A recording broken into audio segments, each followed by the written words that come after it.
예, 모두 자리에 앉아주시기 바랍니다. 안녕하십니까. 오늘 업무보고 첫 번째와 두 번째 세션의 서열을 맡은 교육부 대변인인 정병익입니다. 오늘은 인재와 문화를 키워 대체불가 대한민국이라는 슬로건 아래 향후 핵심 업무 추진 계획을 대통령님께 보고드리겠습니다. 먼저 대통령님의 모두 말씀이 있겠습니다. 네, 오늘은 이 시간에는 교육부, 국가교육위원회, 문화체육관광부, 유산청의 업무보고가 있겠습니다.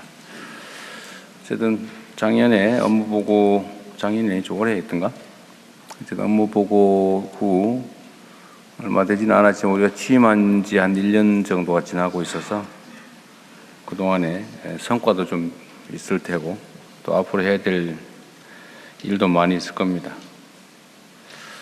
오전에 보니까 지금 시간이 많이 부족하던데 바로 업무 보고를 시작하도록 하겠습니다. 예, 이어서 부처 업무 보고를 진행하겠습니다. 이번 업무 보고는 총 4개의 세션으로 구성됩니다. 첫 번째 세션은 교육부의 업무 보고와 토론으로 진행되며 두 번째는 국가교육위원회, 세 번째는 문화체육관광부, 네 번째는 국가유산청 순으로 진행됩니다. 먼저 최규진 교육부 장관께서 주요 업무를 보고드리겠습니다. 교육부 하반기 업무 보고를 시작하겠습니다. 교육 현장의 목소리를 담은 영상을 먼저 시청하시고 이어서 발표드리겠습니다.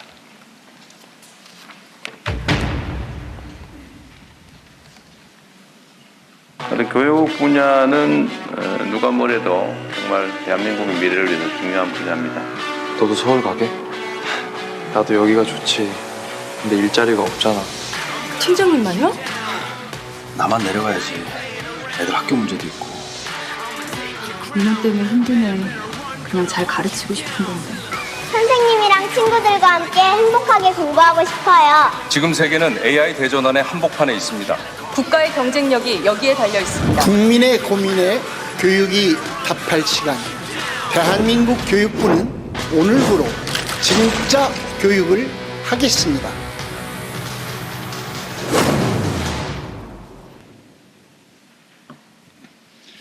교육부는 국민 모두가 교육으로 미래를 꿈꿀 수 있는 대체 불가 대한민국을 만들기 위해 최선을 다하겠습니다. 본격적인 업무 보고를 시작하겠습니다. 국민 주권정부 1년 교육 현장의 변화입니다. 지역 균형 발전을 위해 노력한 결과 지방대학 경쟁률이 11.6% 상승하고 비수도권 공공기관 지역 인재 신규 채용이 증가했습니다. AI 등 주요 첨단 분야 인재를 약 12만 명 양성했습니다. 4세, 5세 유아 대상 무상교육과 보육을 도입하고 초등 돌봄 및 방과후 프로그램을 확대하여 학부모의 비용 부담을 완화했습니다. 이러한 노력들이 모여 국가 교육 경쟁력이 상승했습니다. 교육부는 국민이 체감하는 변화를 보다 신속하게 확산할 수 있도록 5대 핵심 과제를 집중 추진하겠습니다. 첫째, 청년이 지역에서 성장하고 지역은 청년과 함께 도약합니다. 3대 메가 프로젝트 국토 대전환에 발맞추어 매력적인 지역교육 기반을 조성하겠습니다.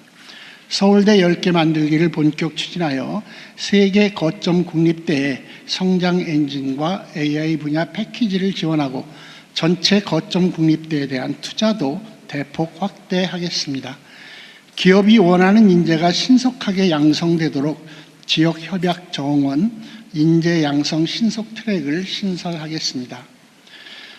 지방 국립대 학생을 대상 국가 장학금을 대폭 확대하고 지역 인재 장학금을 통해 지역 사립대 우수 학생을 지원하여 우수한 청년들이 지방에 유입되도록 지원하겠습니다.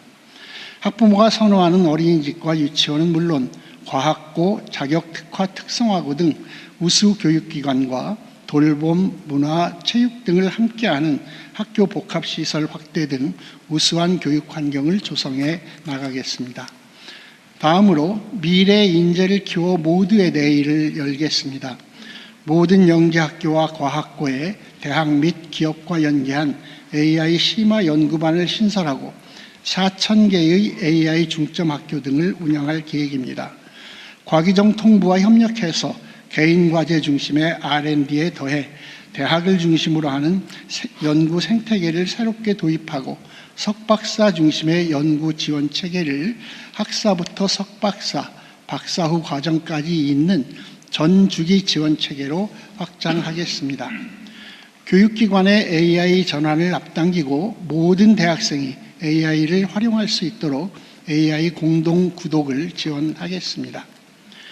교육 재정의 비효율성을 줄여 필요한 곳에 투자하겠습니다. 교부금 개편을 통해 마련된 재원을 영유아부터 고등 평생교육까지 미래 인재 양성에 투자하겠습니다. 세 번째로 격차는 해소하고 기본은 국가가 채우겠습니다. 우선 유아 대상 무상교육과 보육을 3세까지 확대하고 영유아 교육과 보육 일원화를 임기 내에 완성하여 격차 없는 출발선 평등을 실현하겠습니다. 학교와 지역사회를 연계하여 방학 중에도 희망하는 누구나 국가의 돌봄 서비스를 받도록 하겠습니다. 문해력, AI 이해와 활용, 민주시민, 사회정서를 교육의 새로운 기본 역량으로 정의하고 국가가 책임지겠습니다. 특히 학생들이 혐오와 차별에 휩쓸리지 않도록 학생 참여 포럼 등 학생 자치를 강화하겠습니다. 정당한 교육 활동은 보호하고 평가는 공정하게 관리하겠습니다. 무고성 아동학대 신고로부터 교원을 보호하기 위해 법무부, 보건복지부와 함께 법과 제도를 개선하고 국회와 협력하여 교육활동 중 안전사고 발생 시 고의 중과실이 아니면 교원의 책임을 면제해 나가겠습니다. 교사 개인이 아닌 기관 차원의 민원 대응을 정착하겠습니다.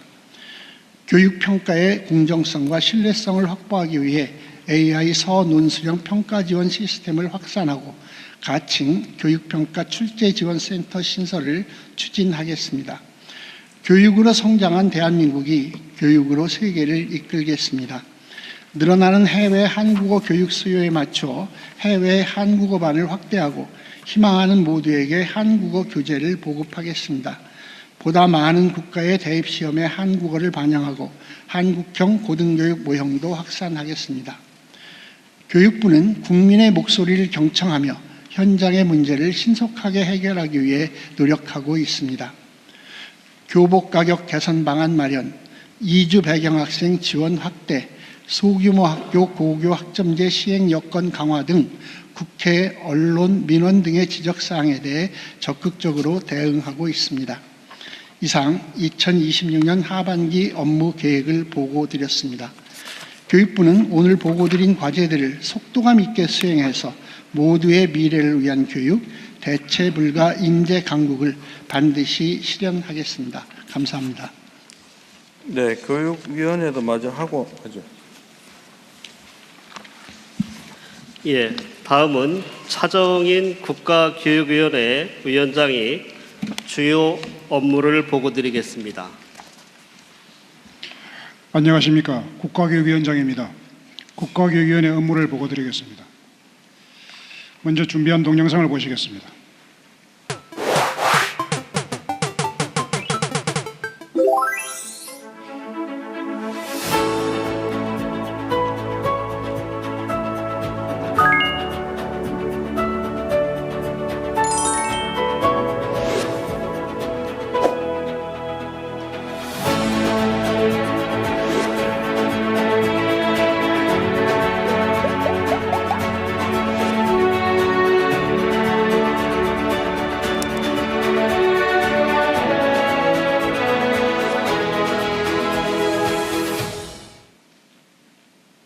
네, 먼저 업무 성과입니다. 첫째, 국가교육발전계획 수립을 위해 전문위원회와 특별위원회 등에서 치열하게 논의했습니다. 이 논의를 토대로 AI 시대의 미래교육 방향, 학교 시민교육 국가기본원칙 등에 대해서 교원, 학생, 학부모 등 국민 의견을 모았습니다.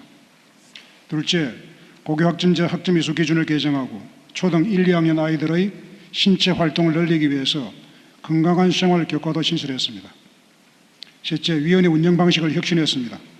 회의 전 과정을 언론에 공개하고 의제에 충실한 논의를 이어가고 있습니다.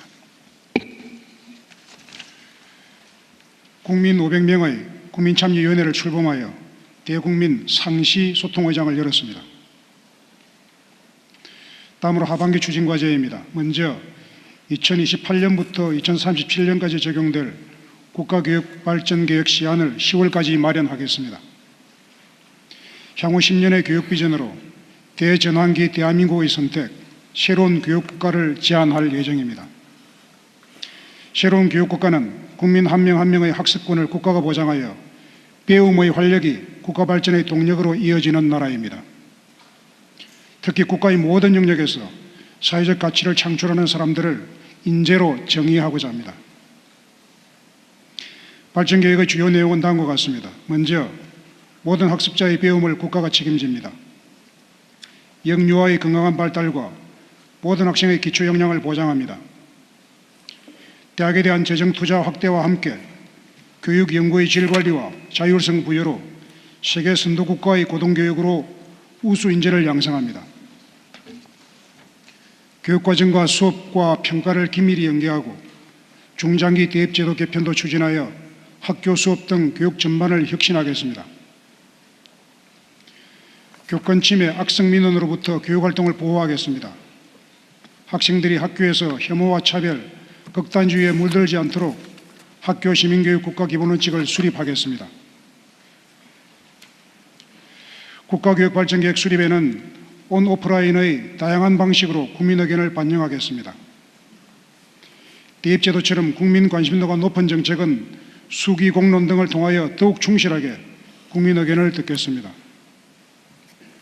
국가교육발전계획은 내년 3월 대통령님과 국민 앞에 보고드리겠습니다. 사회적 합의를 바탕으로 교육정책을 추진하겠습니다. 미래 교육과정을 준비하겠습니다. 인공지능 시대 인간 고유 역량을 함량하고 산업 수요, 직업 구조 변화에 대응하는 직업 교육 기반을 갖추겠습니다. 중학교 역사 과목의 근원 현대사 비중을 확대하고 고교 사회교과군 선택 과목을 신설하겠습니다. 독서와 글쓰기, 한자 교육 강화 등을 통해서 주로 한자어로 된 교과 용어를 정확하게 가르치고 문해력 향상 방안을 마련하겠습니다. 마지막으로 교육정책에 대한 수기 공론을 활성화하겠습니다. 학생, 청소년, 지역의 참여를 확대하겠습니다. 국가교육위원회 연간 활동 성과를 국민들께 소상히 보고드리겠습니다. 존경하는 국민 여러분, 대통령님, 정부 관계자 여러분, 오늘 우리가 실시하는 교육이 대한민국의 미래를 결정할 것입니다. 새로운 교육국가로 가는 길 국민과 함께 걷겠습니다. 감사합니다. 네, 수고하셨습니다. 그 교육부 발표 자료 중에 5페이지에 보니까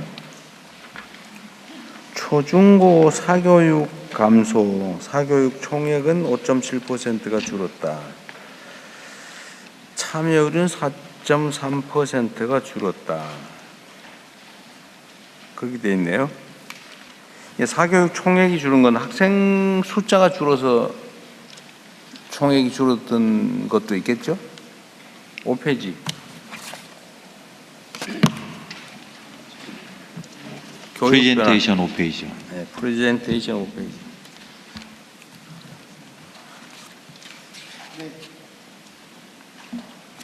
이게 총액이 5.7% 전년 대비 줄었고 사교육 참여율도 4.3%가 줄었다고 돼 있는데 네.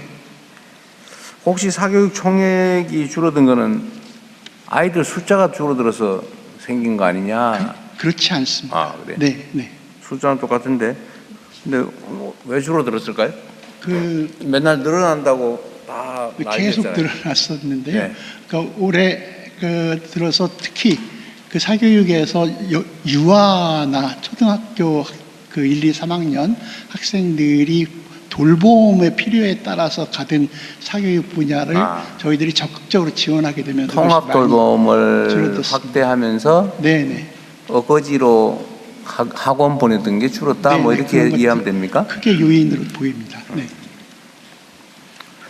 다행이네요. 그 다음에 하나는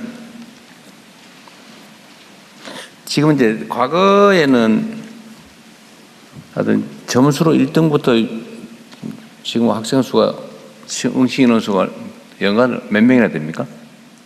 학력고사 뭐 하여튼 이런 거 보는 수능 시험 말씀입니까? 약 45만 명 정도. 45만 명?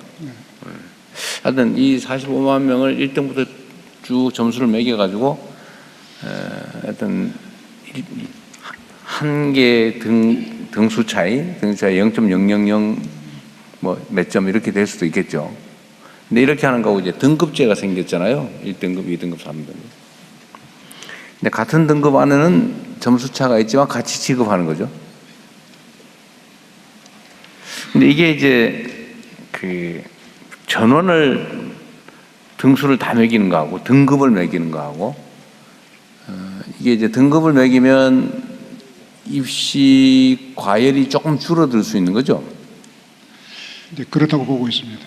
그 등급제를 도입한 취지는 원래 그런 건가요? 그 등수제로 안 하고 등급제를 도입한 이유는 뭐예요? 그 전체를 그 어디서 개인 40몇만을 등수로 하기는 아무래도 어려움이 있어서요. 그래서 이제 9등급제로 하다가 이 등급제를 5등급제로 하면서 조금 더 그나마 그러니까 경쟁을 좀 완화하려고 한 거겠죠. 그렇습니다. 네. 5등급인데 이걸 만약에 예를 들어서 2등급으로 한다. 또는 극단적으로 한 개 등급으로 했다고 하면 이제 등수가 의미가 없어지는 추첨제가 되는 거죠. 그렇게 되는 거잖아요. 그렇게 생각할 수 있습니다. 아니 이론적으로는 그렇지, 이론적으로. 네. 어쨌든 등급의 계급을 숫자를 줄이는 만큼 경쟁은 좀 완화되는 거죠. 네, 어쨌든 전체적으로 지금 이 새로운 사회 AI가 도입되는 AI. 아니 제가 보는 그 네. 단순히 제가 이론적인 거 물어보는 거예요. 네, 네. 예를 들면 우리 입시제도가 과거에는 등수제로 하다가 등급제로 전환했고 등급이 어쨌든 9등급에서 5등급으로 줄었다는 거잖아요. 네. 그러면 예를 들면 상위 1등급이 예를 들면 이제 20%? 네. 20% 안에서는 그 성적 차이가 입시에 영향을 안 미치는 겁니까? 일단 수능 점수 자체로는 안 미치는데. 안 미치는 거죠. 네. 다른 요소, 다른 건 빼고 그건 다른 것으로 평가로 판단하죠. 빼고. 점수 자체만은 네. 같은 등급이면 똑같이 취급하는 거죠. 네. 그렇죠. 네. 그러면 소위 그 실력을 구분하기 위해서 무지하게 어려운 문제를 한두 개를 넣잖아요. 소위 킬러 문항이라고 그럽니까? 네. 요즘도 이게 변별을 하기 위해서 어려운 문제를 넣죠, 시험에. 안 합니까? 교육 과정 안에서 낼 수 있도록 최대한 권장하고 있고 그런 의도적인 킬러 문항은 배제하는 것을 기본으로 하고 있습니다. 그러면 지금은 그 수능 시험에는 교과서 외에서는 안 나옵니까? 최대한 교육 과정에서 소화한 내용으로만 출제하도록 권장하고 있습니다. 예. 뭐 물론 이제 변형은 있겠죠. 예를 들어 똑같은 문제인데 네. 숫자를 바꾼다든지 그렇습니다. 이런 거 있을 텐데 이게 왜 물어보냐면 어쨌든 사교육 또는 선행학습 특히 이제 사교육 교과서에 안 나오는 문제가 어떤 게 나올지 모르니까 그거를 대비하기 위해서 어쨌든 아주 고득점을 하기 위해서 그런 거는 지금은 그러면 많이 없어진 거예요? 제가 좀 교과서에 안 나오는 거 시험 문제 대비하기 위해서 네, 사교육 받는 건 없어진 거예요? 제가 좀 답변 올리겠습니다. 그 오지선다 객관식 시험을 치고 있고요. 이제 수능에서는 일부 영어 제위 국어 한문은 절대평가 등급제로 하고 있고 나머지 과목은 여전히 상대평가 표준 점수를 주고 있습니다. 주고 있는데 지금 수능이 32년간 시행되면서 기출 문제를 피하면서 정상적인 문제를 출제하는 데 한계에 봉착해 있습니다. 그래서 아주 이상한 문제들이 나왔다고 흔히 뉴스로 나오는 것이 그것입니다. 그래서 이제 이른바 상위권 변별력을 위해서 이른바 킬러 문항이라고 불리는 문제가 나오고 있고 완전히 해소됐다고 생각되지 않습니다. 현재 그래서 객관식 수능 시험을 계속할 것이냐의 문제는 깊이 한번 고민해 봐야 될 주제입니다. 근데 결국은 평가의 편의를 위해서, 그러니까 오해받지 않고 평가 점수로 어쨌든 선별 기준, 변별력을 확보하려고 문제를 어렵게 내는 거잖아요. 네. 시험 문제 다 아니면 다 점수 네. 똑같아져 버릴 테니까. 네. 근데 그게 결국은 학생들을 위해서라기보다는 선발하는 측의 편의와 안전성을 위해서라고 보는 게 맞겠죠? 그런 측면이 있습니다. 그러니까 교육 당국이 이제 오해받지 않고 좀 확실하게 이제 칸을 치고 5등급이라도 어쨌든 나누고 이런 거를 하는데 혹시 의심을 받을까 해서 웬만하면 다 객관식으로 하고 그러다 보니까 사실은 굳이 안 배워도 될 거를 갖다가 특이한 것까지 막 다 모든 영역을 만약을 대비해서 다 공부하고 이 사회적 낭비를 초래하는 측면이 있는 거죠. 있습니다. 근데 이게 고민을 좀 해보자는 취지인데요. 지금은 학생들에게 과거에는 해답을 쓰는 능력을 주로 길러줬잖아요. 네. 뭐 이 닥치는 문제를 어떻게 풀 거냐. 근데 지금은 확실히 변했는데 질문만 하면 답은 사람보다도 뛰어난 사람보다도 프로그램이 훨씬 더 잘해주는 시대가 돼버렸잖아요. 네. 답하는 능력은 거의 의미가 없어지는 시대가 오고 있죠. 지금은 질문을 얼마나 잘할 것이냐. 특히 인공지능 좀 더 이제 나와서 앞으로 아마 일반 인공지능 뭐 이런 게 곧 현실이 될 텐데 답하는 능력을 그냥 일반 능력을 기르기 위해서 답하는 능력을 테스트하고 또 그 테스트에 맞춰서 답하는 능력을 죽으라고 키우고 그것도 주관적 답도 아니고 객관식으로 제시되는 것 중에서 고르는 이거 초보 컴퓨터가 해도 쉽게 할 일이잖아요. 그죠? 네, 맞습니다. 앞으로도 계속 이렇게 할 거예요? 그래서 지금 오지선다 객관식 문제를 앞으로도 계속 AI 시대의 미래를 살아갈 아이들에게 계속 할 것인가에 대해서는 굉장히 근본적인 문제제기가 이건 아이들을 사실은 망가뜨리는 거잖아요. 네, 그렇습니다. 어른들이 편하게 채점하고 분류하고 행정을 의심받지 않고 안전하게 하기 위해서 네. 아이들을 희생시키는 거잖아요. 네. 필요 없는 걸 가르치고 아이들 규격화하고 지금 규격화된 인격체들은 별로 유효성이 없잖아요. 그죠? 네. 세상은 좀 독창적이고 창의적이고 좀 개성 있고 이런 사람을 원하지 똑같이 만들어진 사람을 결코 원하지 않단 말이에요. 똑같은 거는 인공지능이 이제 다 해치울 텐데 지금도 컴퓨터가 대부분 하고 있지만 인공지능은 더 할 거 아닙니까? 그런데 이런 세상에서 규격화된 사람을 키워내는 교육을 계속 하는 게 저는 교육을 하는 게 아니라 망치는 것 같거든요. 네. 너무 과격한 표현인지 모르겠는데 좀 어떠세요? 네, 지금 현재의 그 시험 체제는 고등교육에 들어가기 그 직전까지 오지선다형 객관식 문제를 무한반복 풀이 훈련을 하고 있는 것입니다. 그래서 그것으로는 그 사고력이나 창의성을 기를 수가 없고요. 고등교육의 그 준비를 할 수도 없습니다. 그래서 이제 아이들이 고생을 해도 의미 있는 고생을 해야 되는데 그 문제 풀이를 고도한 어떤 패턴 익히기가 가장 최상위권 학생들이 잘하는 것이 문제의 패턴을 익혀서 빨리 푸는 것입니다. 그러니까 그 초보 컴퓨터 되는 연습을 하고 있는 거예요. 그렇습니다. 그것은 그 학생들의 지적 능력을 그다지 확충하지도 못하고 사고력을 기르지도 못하고 창의성도 기르지도 못합니다. 이것을 지금 크게 가령 논술 서술형으로 적극적으로 도입해서 아이들이 오지선다에서는 남이 써놓은 정답을 고르는 것에 불과합니다. 그런데 이제 자기 손으로 자기가 정답을 쓰게 만들어야 됩니다. 그래서 그것이 이제 논서술형 교육이고요. 수능에서부터 논서술형 그 평가 방식을 도입하면 학교도 적극적으로 공교육에서도 적극적으로 하고 해서 가장 중요한 것은 대입 제도를 좀 바꿈으로써 학교 교육을 바꿀 수가 있다. 교육 수업과 학생들의 학습 방향을 바꿀 수 있다는 것이 큰 그 전환이 되어야 된다고 생각을 하고 있습니다. 아니 그러니까 지금 이제 우리 교육위원장님 말씀도 일단 좀 진전된 것 같기는 한데 주관식으로 답을 쓰는 뭘 물어보면 거기다 답을 쓰는 그걸 지금 이제 다음 차선으로 하겠다는 건데 네. 이게 좀 무책임한 얘기인지 모르겠지만 아까도 얘기했잖아요.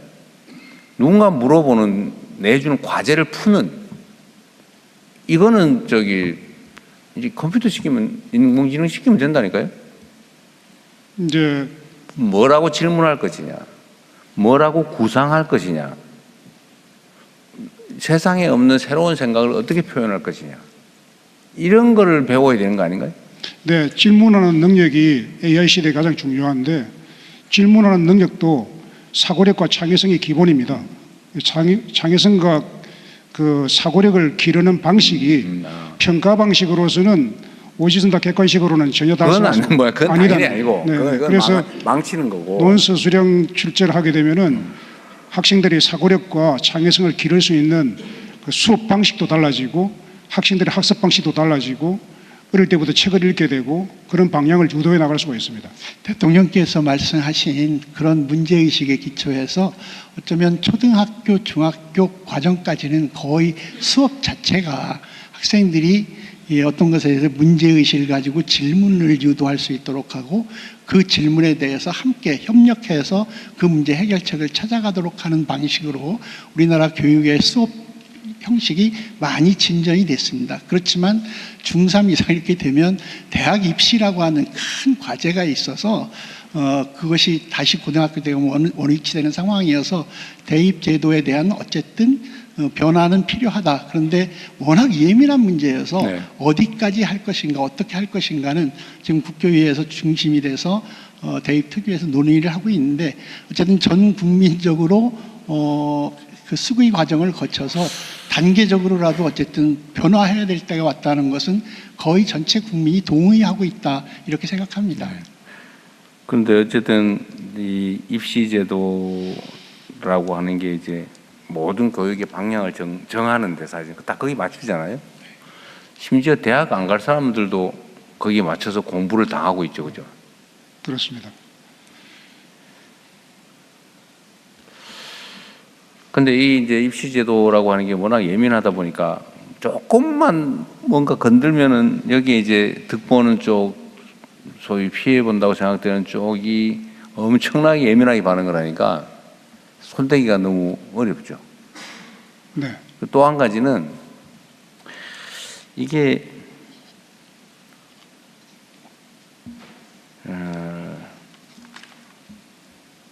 선택의 여지가 없는 게 또 문제죠.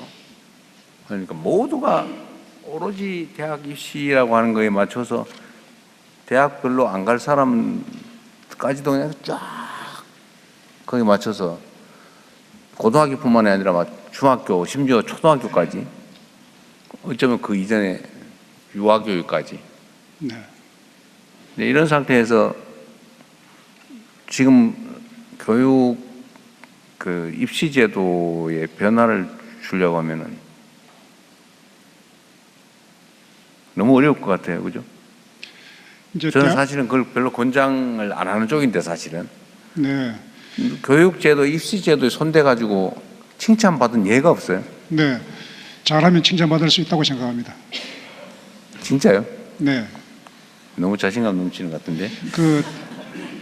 그동안의 그 입시제도 변화는 주로 그 유불리 조정, 각 대학 입시를 준비하는 그룹들이 있습니다. 뭐 고등학교 유형도 다르고 유불리 조정 등에 상당히 신경을 많이 썼는데요. 그것은 교육 내용을 변화시키는 힘이 없었습니다. 그런데 대학 입시 제도가 교육 내용을 변화시키는 힘이 있습니다. 수업도 바꾸고 학습 방식도 바꾸고 하는 힘이 있기 때문에 대학 입시의 그 힘을 이용해 가지고 교육 내용을 바꿀 필요가 있다.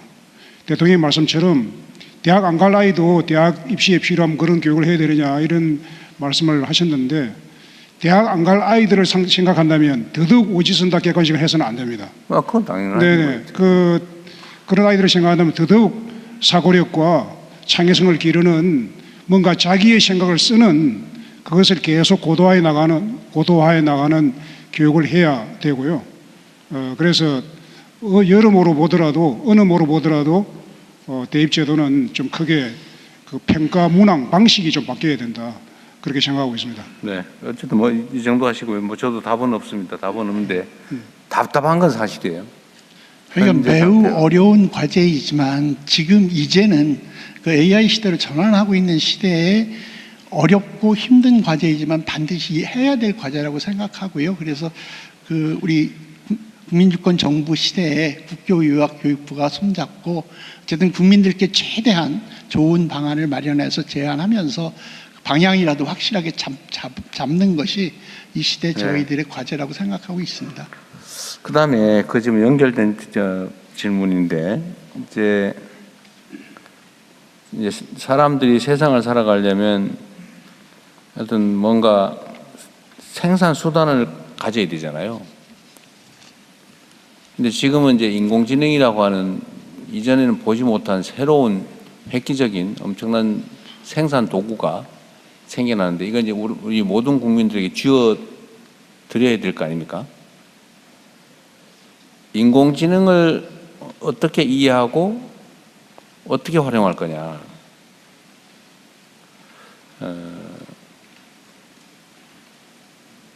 이거에 대해서 예를 들면 교육 당국은 어떻게 할 생각이에요? 네, 교육부 장관님부터 그럼. 어쨌든 인공지능 시대에 이미 그러니까 모두의 인공지능 얘기하고 계시기도 하고 그런데 저희로 교육에서는 정말 중요한 게 인공지능이 무엇인가, 이것이 우리에게 어떤 유리함이 있는가, 이걸 사용할 때 우리가 주의해야 될 것은 무엇인가 같은 아주 기본적인 것이 먼저 되지 않으면, 그리고 인공지능을 실제 활용할 수 있는 사람이 주인이 되고 인공지능이 나의 소중한 도구이고 친구로서 자리매김할 수 있도록 하기 위해서는 우리 말씀하신 우리가 학생들이 창의력이라든가 이런 역량을, 기본 역량을 갖출 수 있도록 한 후에 활용 능력을 더해주는 것이 전체 교육에서는 방향이라고 생각하고요. 그렇게 기본적인 방향을 잡고, 그럼에도 지금 이미 이 가고 있는 것에서 실제로 우리가 AI 3강으로 세계를 선도하기 위한 AI 영재라든가 그런 산업에 종사하기 위한 전문적인 인력, 이것은 또 그 현재 있는 고등학교나 이런 과정에서 그리고 대학 전체에서 별도로 이렇게 나누어서 생각해서 지금 추진해야 한다고 생각하고 그렇게 추진하고 있습니다. 그러니까 학교 교육에서 어떻게 인공지능을 어떻게 가르치고 있는지, 어떻게 가르칠 계획인지. 지금 현재는 그 학교의 AI 교육을 어떻게 할 것인가를 선생님들이 함께 연구해서 잘 하고 계시는 분을 중심으로 시범 학교로 해서 운영하고 있고요. 그 학교를 그 내년에 훨씬 더 많이 늘리면서 구체적으로 요 단계, 기초 단계에서 무엇이 필요한지를 확정짓기 위한 그런 준비를 지금 하고 있습니다. 하여튼 인공지능 교육을 강화해야 된다, 그리고 심화해야 된다, 확장해야 된다고 하는 건 명확한 과제인 것 같습니다. 그 평생교육진흥원 어디 학교에서는 그렇다고 치고 우리 일반 시민들에게 인공지능과 관련된 뭐 어떤 교육 기회 제공이나 이거 어떻게 계획하고 있어요?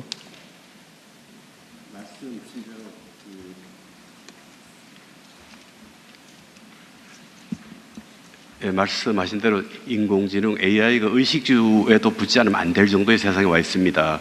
옛날에 배웠던 사람들이 지금 활용하지 못해서 여러 가지 갈등이 벌어지고 있는데요. 내년부터는 저희가 운영하고 있는 학점은행이라든가 독학사 과목에도 AI 인공지능 과목을 이제 기본 소양 과목으로 넣어서 운영할 계획으로 있습니다. 저희가 설립한 지가 2008년도부터 18년 되는데요. 지난번 말씀하셨듯이 예산이 단 한 번도 늘어난 적이 없습니다. 오히려 3년 전보다는 한 60% 정도가 줄었는데요. 이 인구가 평생교육 대상 인구가 엄청나게 급증함에도 불구하고 예산이 줄었지만 지난번 대통령께서 말씀하신 대로 이제 여러 분위기가 지금 고조되어 있어 교육부라든가 기재부라든가. 자, 딴 얘기하지 마시고 어떤 프로그램을 가지고 있느냐 이 말이에요. 어떻게 누구를 대상으로? 지금 저희들이 400개 우리 학점 운영 기관이 있습니다. 그쪽에다가 AI 기초 소양이라든가 AI 윤리라든가 아주 가장 기초적인 과목부터 내년부터 실시할 계획으로 있습니다. 대학 평생교육원도 활용할 계획이고요. 어쨌든 과거에 우리 기억으로는 그 컴퓨터 시대가 개막하면서 온 동네에 컴퓨터 학원이 뭐 난립하다시피 있었죠. 그래서 아이 어른 가릴 것 없이 컴퓨터 학원에 가서 배우고 또 학원도 많이 만들고, 물론 어느 순간에 또 그게 일상화되면서 다 사라지기도 했지만 아마 그게 우리 대한민국 디지털화에 크게 도움이 됐을 거예요. 그런 것처럼 AI 교육 활용 붐이라고 그럴까?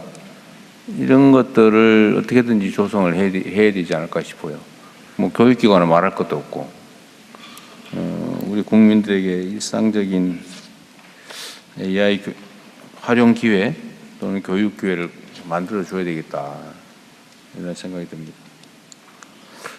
아까 시험 얘기 잠깐만 더 하면, 이제 주관식으로 평가를 하게 되면 어쨌든 이제 사고력을 키우기 위한 노력을 하게 되겠죠. 네. 지금은 주어진 거 그야말로 이렇게 어떤 거 고르는, 네. 세상에는 근데 그 고를 일이 별로 없어요, 그죠? 그렇습니다. 네.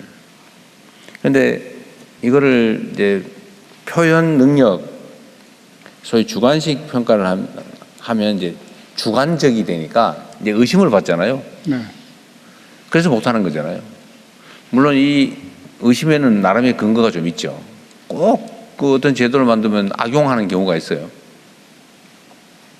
근데 지금은 사실 대학 입시 제도라고 하는 게 객관식 시험을 봐가지고 뽑는 것도 일부 있지만, 그 수시 제도라고 합니까? 정시 말고 수시. 네, 수시. 수시에서는 사실상 주관식 평가, 심지어 면접 통해서 주관적 평가도 아니고 뭐라 그래, 시험도 아니고 면접해가지고 뽑는 것도 많죠.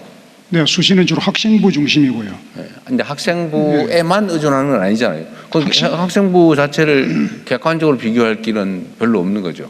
이제 학생부 그 내용이 상당한 우열이 있기 때문에 학생부 평가가 아주 기본이 되고, 학생부에 적힌 내용을 확인하기 위한 심층 면접 등을 하기도 합니다. 그러니까 면접관들의 주관적인 평가, 네. 거의 뭐 감성적 평가 이런 것들이 영향을 미칠 정도인데, 그거는 주관식 시험에 대한 평가보다는 훨씬 더 주관적이잖아요. 그 대학의 그 평가 방법이, 학생부 평가 방법이 그렇게 허술하지 않습니다. 아니, 학생부만 가지고 하는 건 아니잖아요. 거기다가 면접하고 학생부를 중심으로 면접을 합니다. 뭐 속에서도 보고, 네. 그러다 보니까 속에서 전문으로 써주는 데도 생기고 그런 거 아니에요. 네. 그게 영향을 미치니까 그러겠죠. 영향을 미치는데 상당한 전문성이 있고 평가 기준이 확립되어 있기 때문에 아니, 내가 말하는 거 자꾸 변명하는 거 다 듣자는 게 아니고요. 내가 공격하는 것도 아니고, 거기도 매우 주관성이 많이 작동하는데, 주관식 문제에 대한 평가보다는 오히려 더 주관적이지 않냐 그 말이에요.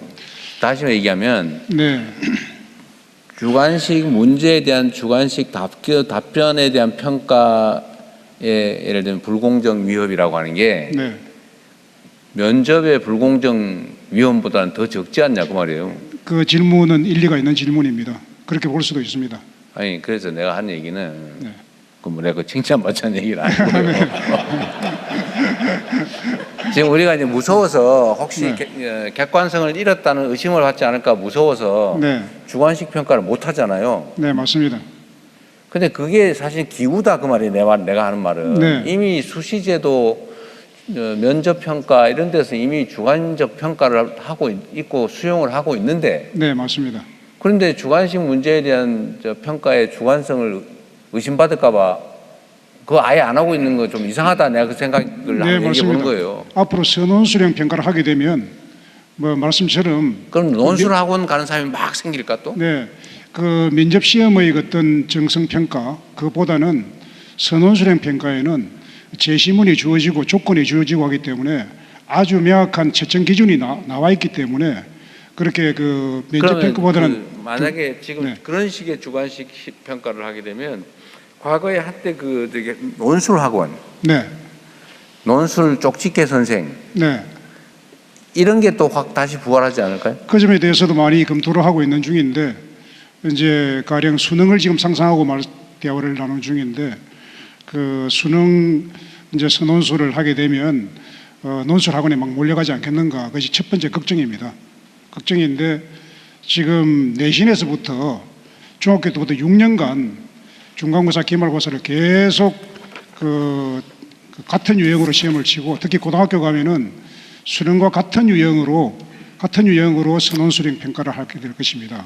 학교에서 계속 시험을 치다가 연습된 상태에서 가게 되고 그 다음에 이제 앞으로 AI를 활용을 하게 되면은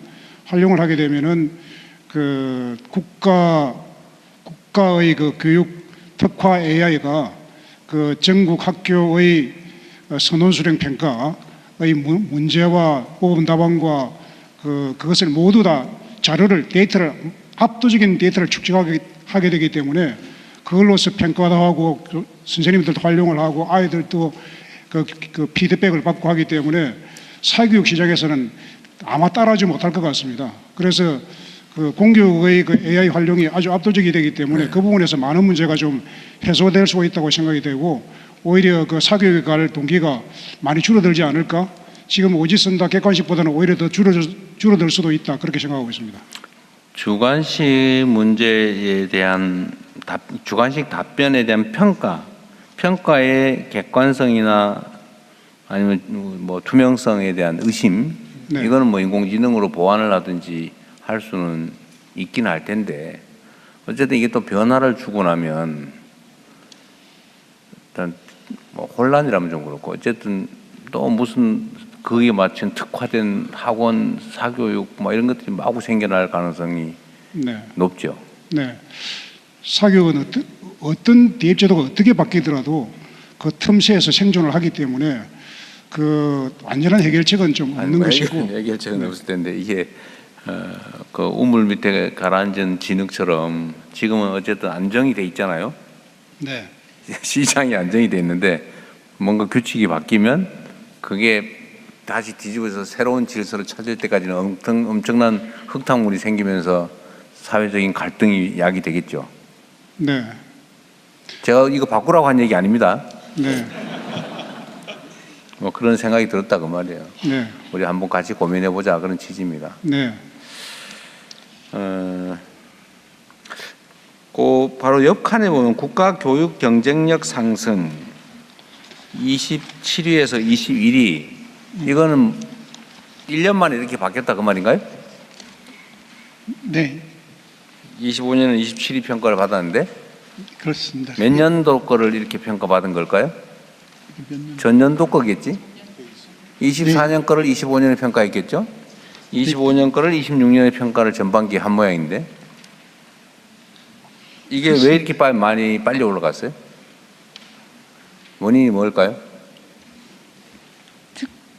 특별히 원인을 찾기는 어려운데요. 사실 우리나라 국가 경쟁력은 다른 분야는 더 많이 올라갔는데 사실 교육이 그렇게 많이 올라갔다 보기는 어렵습니다. 한꺼번에 전체 올라간 한 부문이 교육이었던 모양이군요.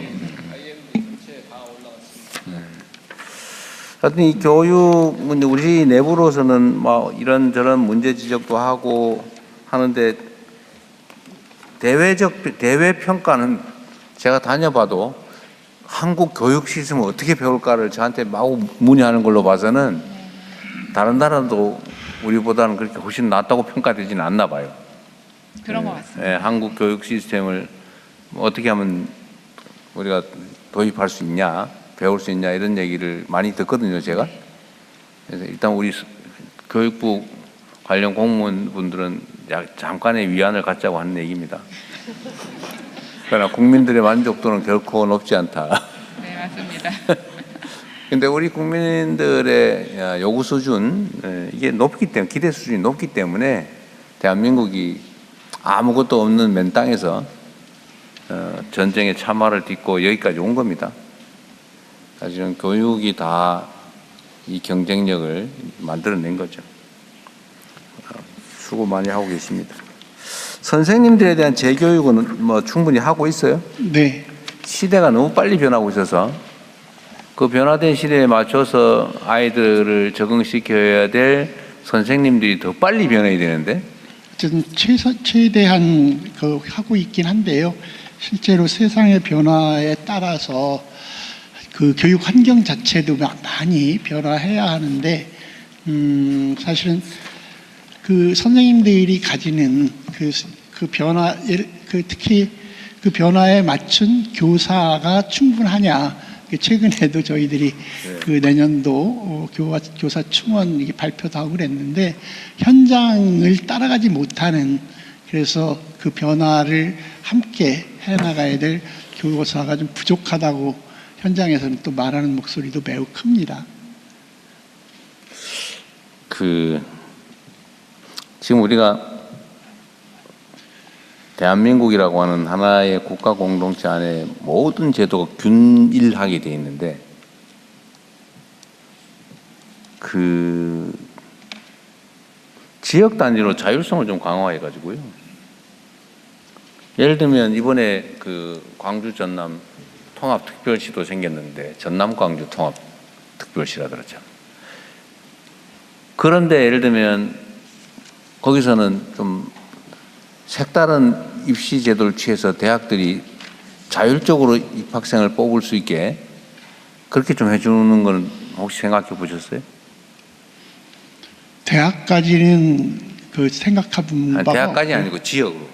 네, 아니 그러니까 지역에서 고등학교나 대학을 준비하는 다양한 과정에 있어서 그 자율권은 최대한 주려고 하지만 대학 입시 전체에서 거긴 특화된 대학 입시는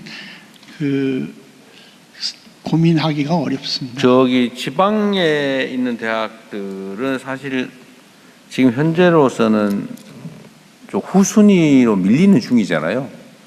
안타깝지만. 그런데 거기에 좀 자율권을 좀 줘서 예를 들면 이제 제가 얘기하는 거는 광주 전남 특별시는 그 특별시법상 교육 문제에도 특례를 줄 수 있게 돼 있잖아요.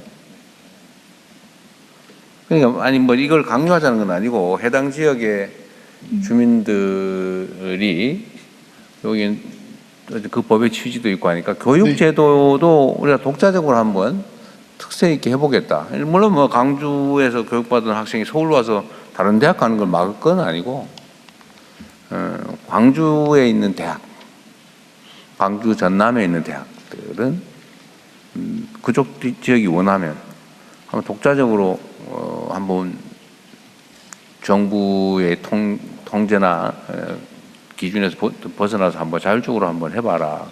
고 하면 어떨까요? 연구해봐야 될 것 같습니다. 어쨌든 저희가 지금은 적어도 그곳에서 고등학교 과정 같은 경우에 다양한 특색 있는 학교 그런 것들도 실제로 고민하고 있고 또 초중고도 그냥 단순한 학교가 아니라 초중고 통합을 포함해서 다양한 시도를 그 지역과 그다음에 그곳에서 새롭게 내려가서 새롭게 형성할 메가 프로그램에 따라서 그곳과 해서 다양한 프로그램을 하려고 하는데 대학교 자체의 입시를 어떻게 한다거나 하는 것까지는 따로 생각하지 않았는데 특정 분야에 대해서 그렇게 하고 하는 것을 포함해서 연구해 볼 가치가 있을 것 같습니다. 너무 깊이 고민하지 마세요.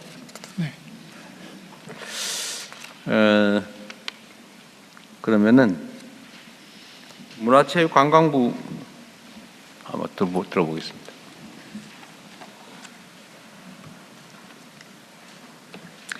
안녕하십니까. 문화체육관광부 대변인 임영아입니다.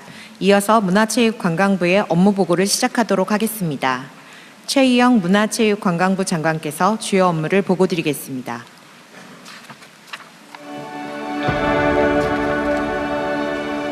이번 보고는 대통령님께 먼저 드리지 않겠습니다.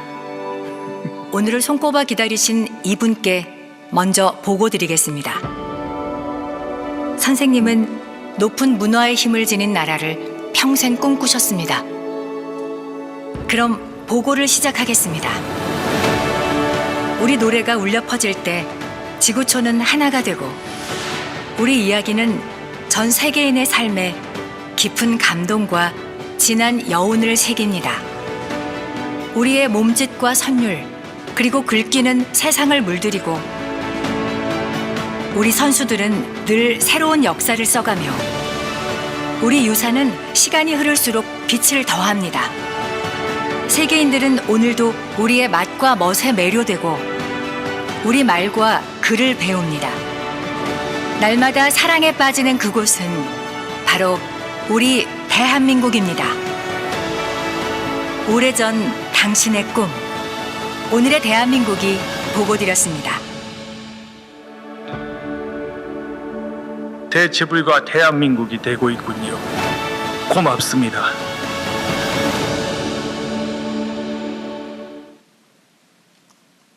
문화적으로 만드셨네요. 감사합니다. 이제 우리 국민과 대통령님께 보고 드리겠습니다. 문체부 장관 최희영입니다. 먼저 그간의 성과입니다. 문체부는 예술인의 표현의 자유를 보장하는 8길이 원칙을 기회가 있을 때마다 명확히 했습니다. 이제 불행했던 과거는 없어야 합니다. 예술인 지원은 문화강국으로 가는 토대입니다. 청년 창작자 지원과 복지금고 신설 등 창작 안전망을 강화했습니다. 기초예술이 뿌리로 단단히 자리 잡을 수 있도록 다양한 지능 정책들을 시행했습니다. 그리고 현장의 목소리에 귀를 기울이며 소통의 기회를 넓혔습니다. 국민께서 일상 속에서 문화를 누리실 수 있는 기회도 더 많아졌습니다. 문화가 있는 날을 매주 수요일로 확대하고 공연 할인권도 배포했습니다. 국립중앙박물관은 관람객 수로 세계 3대 박물관의 반열에 올라섰습니다. K컬처 산업도 약진을 거듭했습니다. K컬처 지난해 수출액은 반도체, 자동차에 이은 3위였습니다. K컬처는 국가 호감도를 높여 제조업 수출에도 크게 기여할 뿐 아니라 그 자체로도 이미 매력적인 핵심 성장 동력이 되었습니다. 이제는 관점의 전환과 적극적인 산업적 투자가 필요한 단계입니다. 위기에 빠졌던 영화 산업은 활기를 되찾고 있습니다. 민관이 함께 긴급 대응에 나선 덕분에 제작 현장은 다시 바빠지기 시작했고 극장 관객 수도 크게 회복했습니다. 콘텐츠 불법 유통과 암표라는 두 가지의 난제 역시 법을 개정하고 강력히 대응하면서 성과들이 나타나고 있습니다. 관광 분야도 거침없이 달리고 있습니다. 외래 관광객은 연일 역대 최고의 기록을 갱신하고 있고 지역 경제에 활력을 불어넣고 있습니다. 국가관광전략회의를 대통령 주재 회의로 격상하여 강력한 컨트롤 타워를 구축했습니다. 체육 분야도 활력이 넘치고 있습니다. 프로 스포츠가 역대 최대의 관중 시대를 열었고 국민의 생활체육 참여도 늘고 있습니다. 대한체육회장 선거제도 개편과 K축구 혁신위원회 출범 등 신뢰받는 체육계를 만들기 위한 개혁에도 박차를 가하고 있습니다. 그럼 이 같은 성과를 바탕으로 대체불과 문화강국을 만들어 나갈 주요 계획을 보고드리겠습니다. 뿌리가 흔들려서는 꽃이 계속 피어날 수 없습니다. 문화강국의 토대를 더욱 공고히 하겠습니다. 보통의 직장인 수준으로 예술인들의 사회보험을 확대해서 든든한 사회 안전망을 제공하겠습니다. 소득 지원형 사업들을 확대하고 기본소득 도입 방안도 연구하겠습니다. 문화강국의 뿌리인 기초예술 분야를 각별히 챙기겠습니다. 독립영화와 인디음악 등 다양하고 실험적인 인디 콘텐츠도 집중 육성하겠습니다. 예술 인재도 키우겠습니다. 한국예술종합학교를 세계 최고 수준의 예술 교육기관으로 도약시키겠습니다. 게임 인턴 제도 등 청년들에게 다양한 현장 경험의 기회를 제공하겠습니다. K-팝과 댄스 등 기량이 뛰어난 우리 청년들이 마음껏 세계 무대로 진출할 수 있도록 도전의 기회도 넓히겠습니다. K컬처의 쾌속 질주에 박차를 가하겠습니다. 다음 달 프랑스와 공동 개최하는 영화 정상회의는 우리의 문화적 위상을 전 세계에 과시할 수 있는 기회입니다. AI와 OTT 등 새로운 도전을 돌파해 나갈 수 있는 길을 세계 시장 속에서 찾겠습니다. 단연도 지원 체계와 유통 구조 개선 등 영화 생태계 복원도 서두르겠습니다. 내년 12월부터는 매년 겨울 초대형 K컬처 페스티벌인 페노미넌이 개최됩니다. 28년 봄부터는 전 세계 주요 도시를 돌며 또 다른 페스티벌이 열리고 해외 전용 공연장도 만들 계획입니다. K-푸드, 뷰티, 패션도 다양한 협업과 전략으로 전 세계에 빠르게 확산시켜 나가겠습니다. 게임은 대형 IP와 인디 게임을 중심으로 지원하고 스토리 창작 분야에 대한 프로그램도 강화하겠습니다. 대한민국의 강점인 AI와 첨단 기술 그리고 뛰어난 인적 역량을 기반으로 K컬처의 산업적 경쟁력을 세계 최고의 넘사벽 수준으로 끌어올리겠습니다. 그리고 그 빛나는 성과들은 문화 ODA와 정상 외교 파트너십으로 세계와 나누고 협력하겠습니다.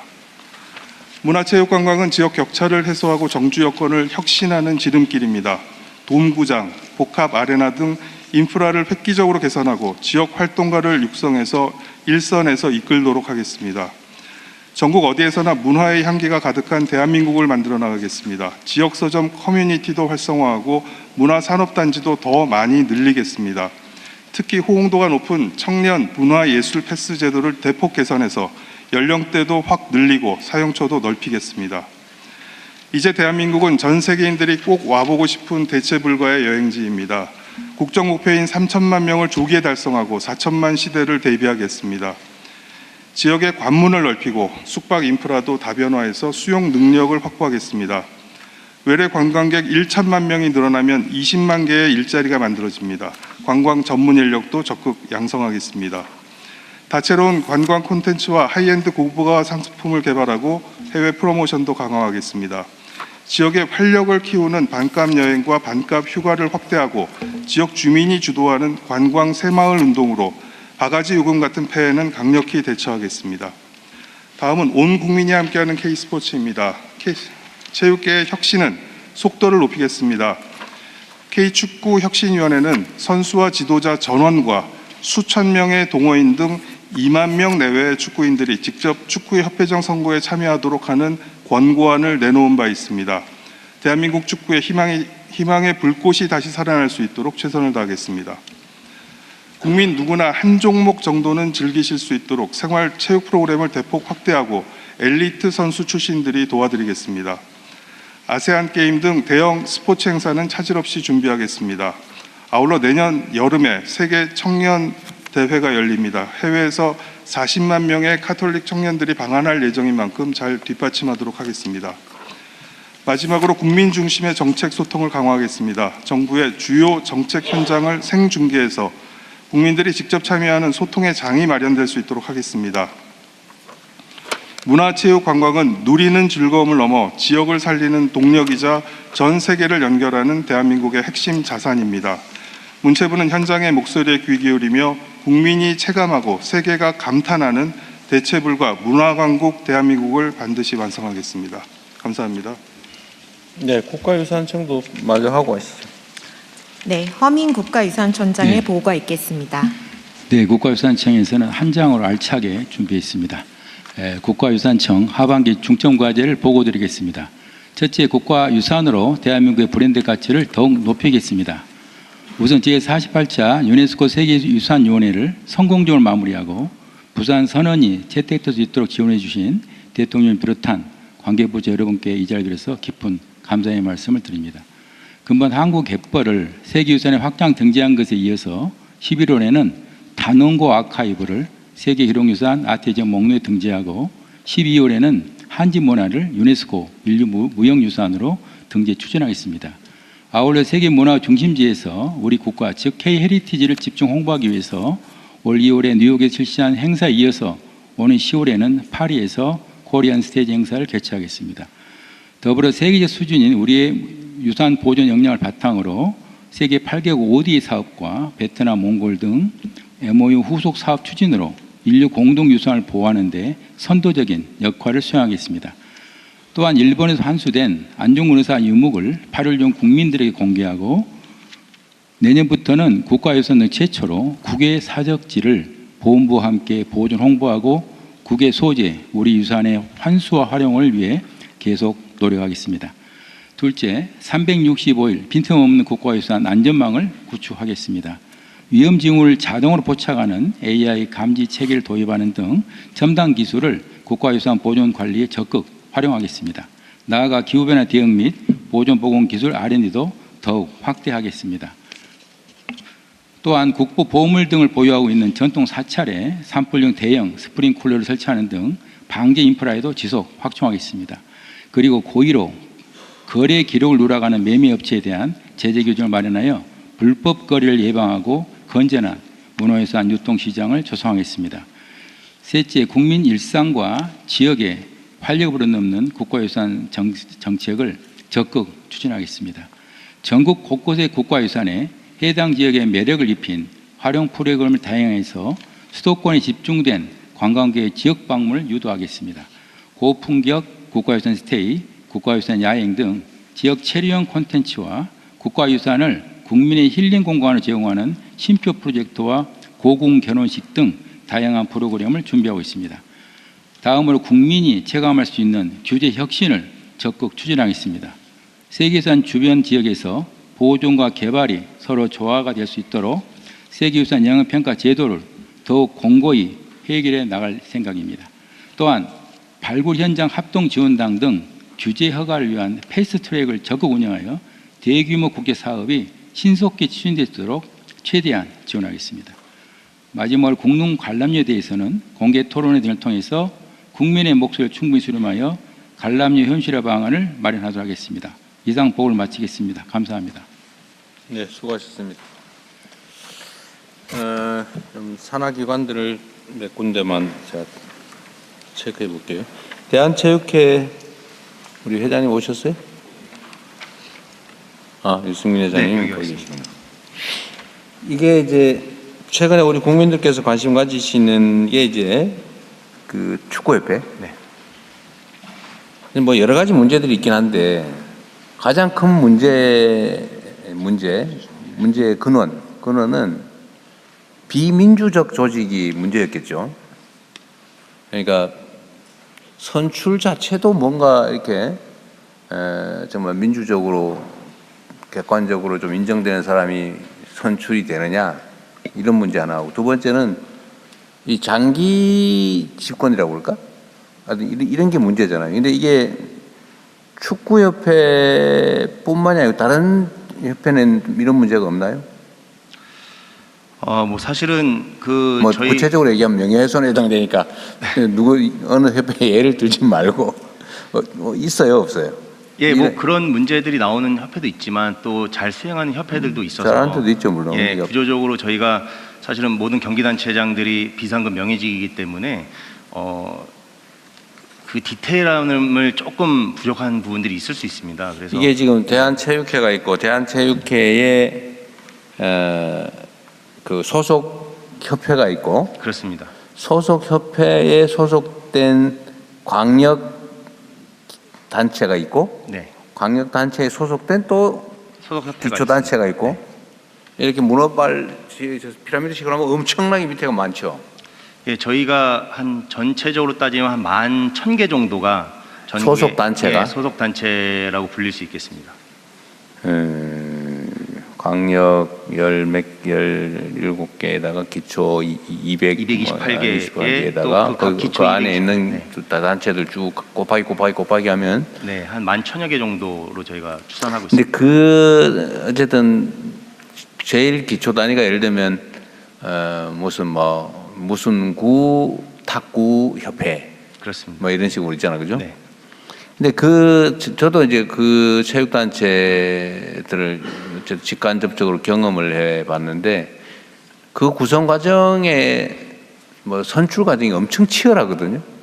네. 특히 정치적으로 많이 좀 이렇게 좀 연관성도 있고 또 거기 휘둘리기도 하고 뭐 그 정치적 의도가 또 개입하기도 하고 하여튼 그 이권도 뭐 좀 있는 것 같고 그다음에 또 기득권도 있는 것 같고요. 예를 들면 뭐 편이 많더라고요. 안에 보니까. 그래서 이 문제를 어쨌든 근본적으로 해결하려면 민주적 구성이 제일 중요한 것 같아요. 그죠? 네. 최대한 범위를 넓혀서 직접 뽑게 하고 너무 과하게 오랫동안 못하게 하고. 근데 지금 이제 대한체육회는 지금 이제 우리 회장께서 개혁을 해가지고 직선제로 바꿔놨죠. 네, 지난 7월 16일 날 통과됐습니다. 선거인은 어떤 사람들인가요? 저희가 임원, 심판, 그리고 지도자, 선수, 그리고 그 경기 선수 관리자까지 해서 한 5 분류의 이제 몇 명쯤 됩니까 선거인이? 저희가 총 이번에 아직 확정된 사안은 아닌데요. 대충. 총 대충 뽑아니까 약 9만 2천여 명 정도 9만 되는데요. 명 정도. 플러스 마이너스가 될 수는 있을 것 같습니다. 일일이 쫓아다니면서 매수하거나 불가능하겠네요. 예, 기존에는 2,200명 수준이었는데요. 그거를 알겠습니다. 네, 그러면 소속 협회들은 그 원래 대한체육회의 정관대로 바꿔야 되는 거예요? 안 바꿔도 되는 거예요? 저희가 정관을 준용하게 돼 있고요. 또 소속 협회들은 저희가 회원 단체 규정이라는 게 있기 때문에 그걸 저희 이사회를 통과시켜서 규정을 좀 변경할 예정입니다. 그러면은 그럼 소속 협회는 당연히 저희의 대한체육회처럼 안을, 직선제로 바꾼다. 준용을 해야 되지만 물론 뭐 이 단체마다 또 굉장히 인원이 작은 데가 있고 큰 데가 있어서 그렇죠. 그런 부분들은 어느 정도는 자율성에 좀 맡겨야 되는 부분이 있습니다. 하되 어쨌든 최대한 범위를 넓혀서 선거인이 그렇습니다. 직접 뽑게. 네. 그런데 선거인도 너무 범위가 적으면 그건 하나마나 비슷하고요. 어쨌든 그거는 계속 하고 있겠네요. 그러면. 근데 제가 얼마 전에 축구협회는 직선제를 한 해 만에 하고 다투고 있는 것 같더니 결국 통과는 됐습니다만 그 과정에서 대한체육회 규정을 준용해야 된다면 당연히 직선제를 해야 되는데 왜 논란이 있었죠? 왜냐하면 저희가 그 회원 종목단체 규정을 아직 변경하기 전이기 때문에 변경 전이라서. 이게 대한축구협회 회장께서 지금 이미 사퇴를 하셔서 보고를 해야 되기 때문에 조금 혼선이 있습니다. 알겠습니다. 어쨌든 좀 민주적 구성, 그다음 투명한 운영, 또 회계의 공정성 뭐 이런 게 되게 중요할 것 같습니다. 네, 알겠습니다. 많은 사람들이 지켜보고 있으니까 잘해 주시기 바랍니다. 네. 영화진흥위원회 어디 오셨어요? 그 영화는 최근에 관객 수가 좀 늘어나긴 했는데 그게 그 우리가 이제 그 뭐지 영화에 우리 보조금 주는 거 티켓? 예, 쿠폰. 예. 그 쿠폰 발행은 몇백만 장 정도에 불과했던 것 같은데 450만 네, 장입니다. 그런데도 관객 수가 이렇게 많이 늘어난 거는 이유가 뭐예요? 저 관객들이 영화관을 갔다가 많이 이제 떠났었는데 예, 요걸 계기로 해서 다시 그 영화관에 지금 많이 돌아오게 되었습니다. 그래서 결과적으로 볼 때 저희가 그 쿠폰 활성화 시안 역할을 좀 했다고 좀 뭐 그러면 하고 그냥 그것만으로는 안 됐을 거고. 그러니까 영화에 대한 전체적인 관심을 작품과 함께 동시에 좋은 작품들이 좀 생겨서 네네 그렇게 된 것 같습니다. 그 과거에 영화 관객이 피크일 때는 몇 명 정도였어요?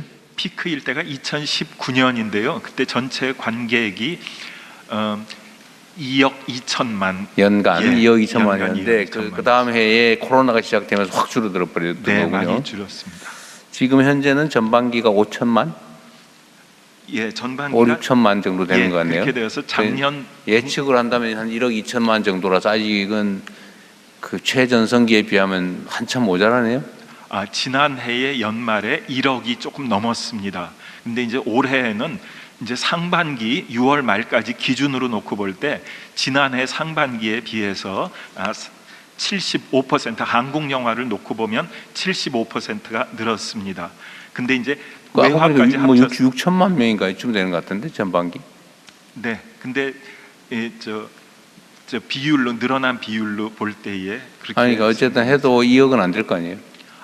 저 2억은 올해도 2억은 조금 기대하기 힘들고 작년에 이제 1억인데 그러니까 아니 진짜 너무 길게 얘기하지 말고 네. 한 1억 2, 3천 되는 것 같더라고 보니까 전반기 기준으로 하면 네, 한 1억 3천 정도 네. 될 것 같습니다. 어쨌든 많이 아직도 여전히 현장 관객은 회복이 안 된 상태다. 그런데 전 세계적으로는 어떤가요? 전 세계적으로는 유럽은 코로나 이전까지 조금 이제 회복이 됐다고 그렇게 이제 통계가 나오고 있습니다. 근데 그러니까 최전성기 코로나 이전까지 다른 나라 회복을 했는데 우리는 아직 못 하고 있는 상태인 거죠. 예. 그 차이는 뭐예요? 왜 그런 거예요? 나름 분석을 해봤을 거 아닙니까? 예, 여러 가지 이제 요인이 있는 것 같은데요. 거기에 저희가 분석하기로는 그 중에 대표적인 것 중에 하나가 유럽이라든가 이제 일본이라든가 조금 독립 영화 내지는 소규모 영화들이 조금 탄탄하게 지역 자국의 영화들이 뒷받침이 많이 되고 있는 나라는 회복이 비교적 빠른 걸로 보였습니다. 근데 이제 우리나라도 지금은 우리나라는 잔뿌리가 좀 부족하다. 예, 큰 작품 중심으로 이렇게 좀 되어 왔는데. 그러면 영화에 대한 정부의 예를 들면 영화 제작이든 영화 업계에 대한 정부의 재정 지원 규모는 지금 물론 뭐 바로 직전보다는 늘어났을 텐데 그 말고 그 최전성기 가장 많이 지원할 때 이럴 때 비하면 좀 어떻습니까? 지금 올해 예산 또 내년에 예측되는 예산 규모가? 예, 독립 영화 경우는요. 독립 영화가 이제 저희가 주로 지원하는 중요한 아니 얼마쯤 되냐고요? 예, 근데 최전성기 때보다 올해가 높습니다. 아 그래요? 예, 올해가 전체 지금 122억입니다. 올해가 전성기 때가 약소하네요. 예, 근데 역대 지금까지 저 제작 지원에 대해서는 제일 높습니다. 내년에는 얼마 정도 할 계획이세요, 그 혹시 장관님?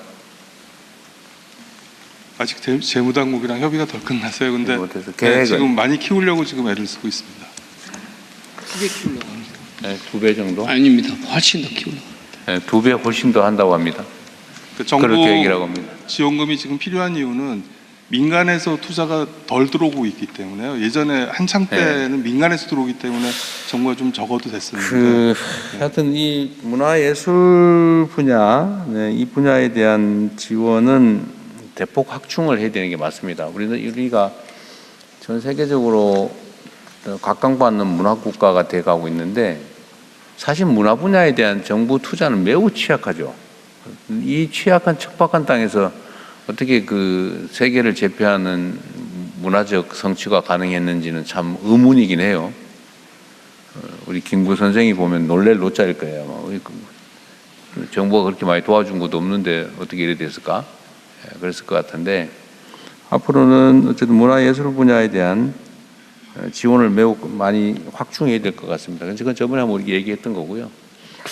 하여튼 앞으로 우리가 인공지능 시대에 생산력이 좀 강화되면은 이제 문화에 대한 욕구가 매우 많아지겠죠.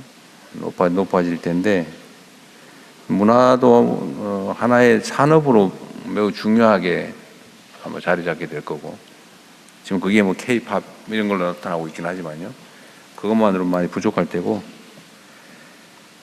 문화예술 분야에 대한 좀 이게 섬세한 지원이 필요할 것 같아요. 문화예술의 특성이 그렇잖아요. 너무 다양하고 너무 독자적이고 하여튼 어딘가에 숨어 있는데 잘 모르는데 중요한. 아마 장관님도 그 혹시 각 분야의 문화계, 예술계 사람들 많이 만나봤겠죠?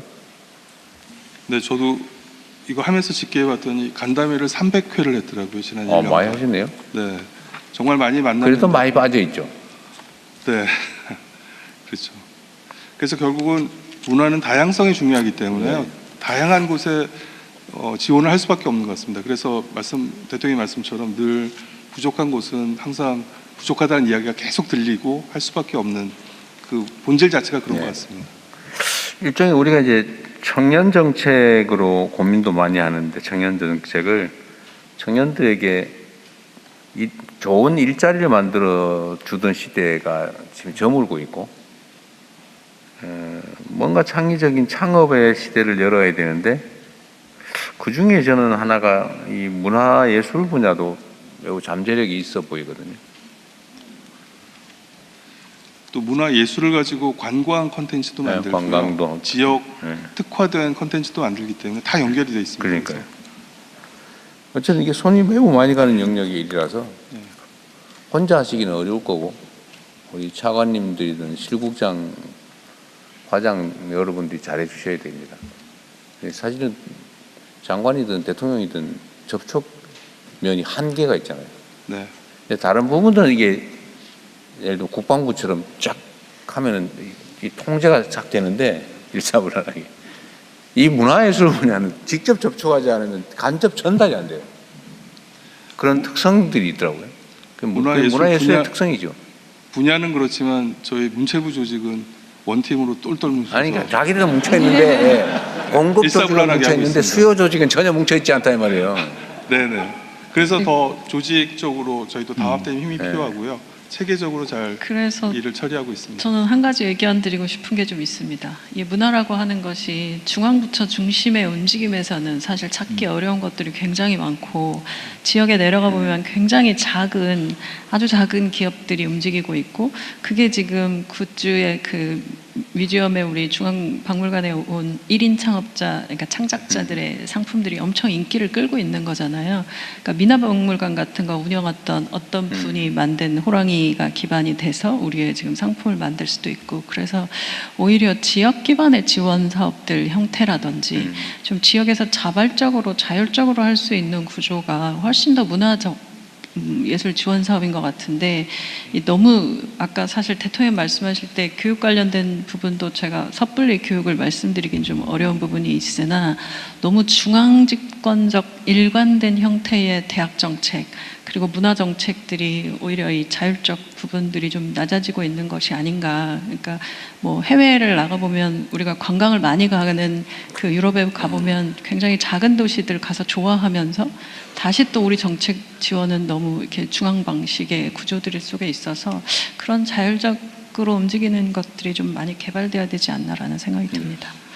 네, 그래서 저희도 지역 관련된 정책들은 국가가 기획을 하고 지원도 하지만 사실은 이제 지방자치단체에 매칭을 해서 움직이게 되어 있습니다. 왜 그러냐면 그렇지 않으면 지자체에서는 또 문화나 이런 것들의 우선순위가 떨어져서요. 지자체 예산 자체가 별로 좋지 않으니까 늘 이렇게 도외시되거나 혹은 누락되는 경우가 많습니다. 그래서 정부에서 조금은 더 관심을 가지고 밀어주면 지역에서도 함께 이제 붙어서 같이 일을 할 수 있거든요. 그래서 그런 측면에서 국비의 문화 예산은 더욱 중요한 것 같습니다. 그러니까 아까 제가 농담처럼 얘기했지만 이제 문화부, 체육부도 체육 관련도 비슷한데 여러분들은 어쨌든 열심히 할 거예요. 내가 당연히. 그런데 자가 수요의 정책 수요자들이 너무 세분돼서 너무 다양한 곳에 보이지 않는 곳에 많이 위치해 있단 말이에요. 우리가 아무리 신경을 써도 왜 나한테 관심을 가져주지 않지? 이런 사람들이 문화예술 쪽에 많거든요. 너무 다양해서 그래요. 너무 다양하고 또 많고. 제가 문화예술계와 간담회 같은 거 한번 해보려도 대체 누구를 만나야 될지 알 수가 없어요. 여기를 만나면 나는 왜 뺐어? 이러고. 결국 다 만나야 되는데 다 만나면 이게 1년 365일 해도 부족한 되게 어려운 영역입니다. 대통령 국가유산청에서 한 말씀 올리겠습니다. 사실은 국가유산청에는 사적지라든가 그다음에 전국에 대부분 다 펼쳐 있습니다. 방금 총리 말씀하신 대로 국가유산청에서는 전국을 지금 커버하고 있고 그리고 지역 활성화를 같이 준비하고 있기 때문에 여러 가지로 또 힘이 든 부분도 많이 있는데 열심히 하고 있습니다만은 서두에 대통령께서 문화재정 말씀하셨는데 거기에 국가유산청 예산도 포함되어 있어서 굉장히 기쁩니다.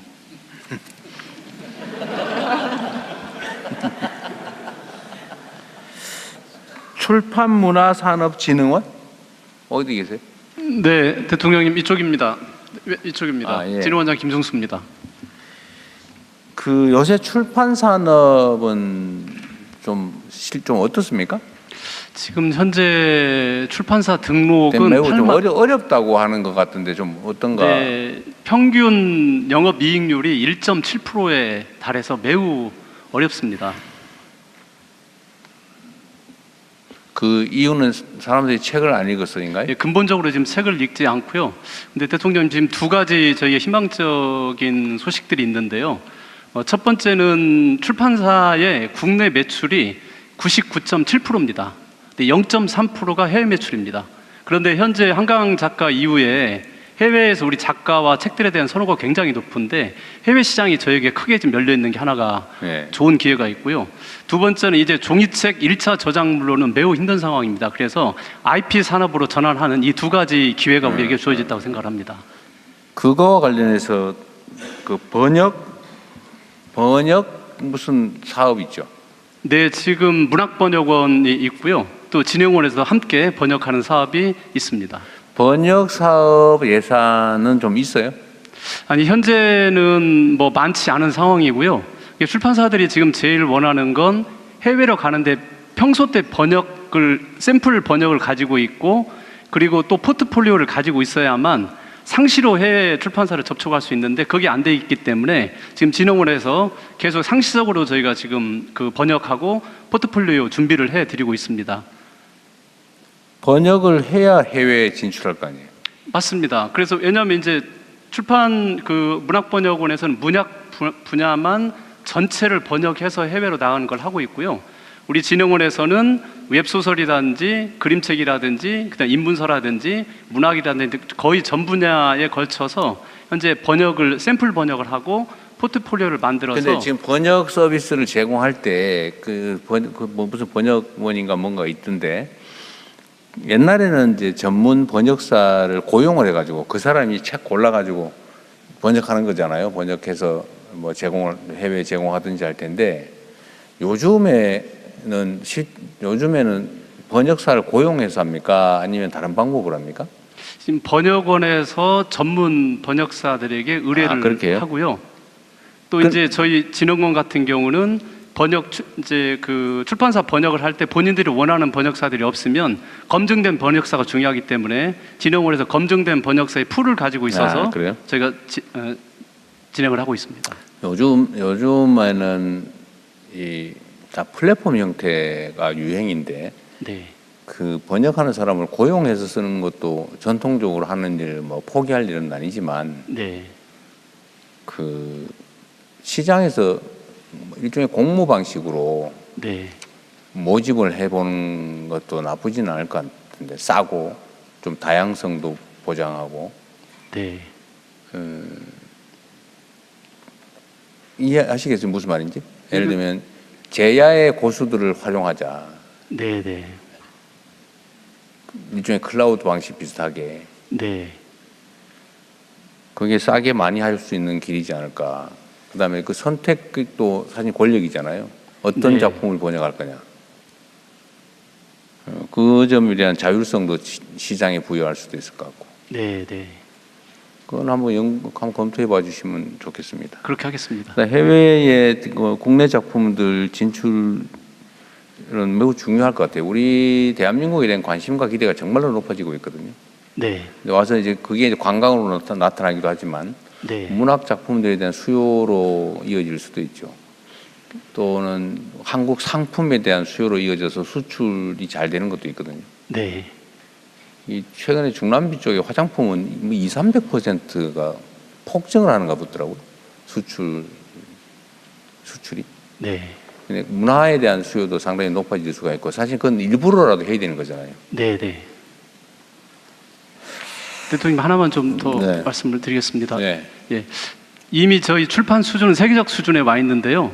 출판사들이 가장 어려워하는 거는 일단 접점을 못 찾는 겁니다. 해외 출판사들에 대해서.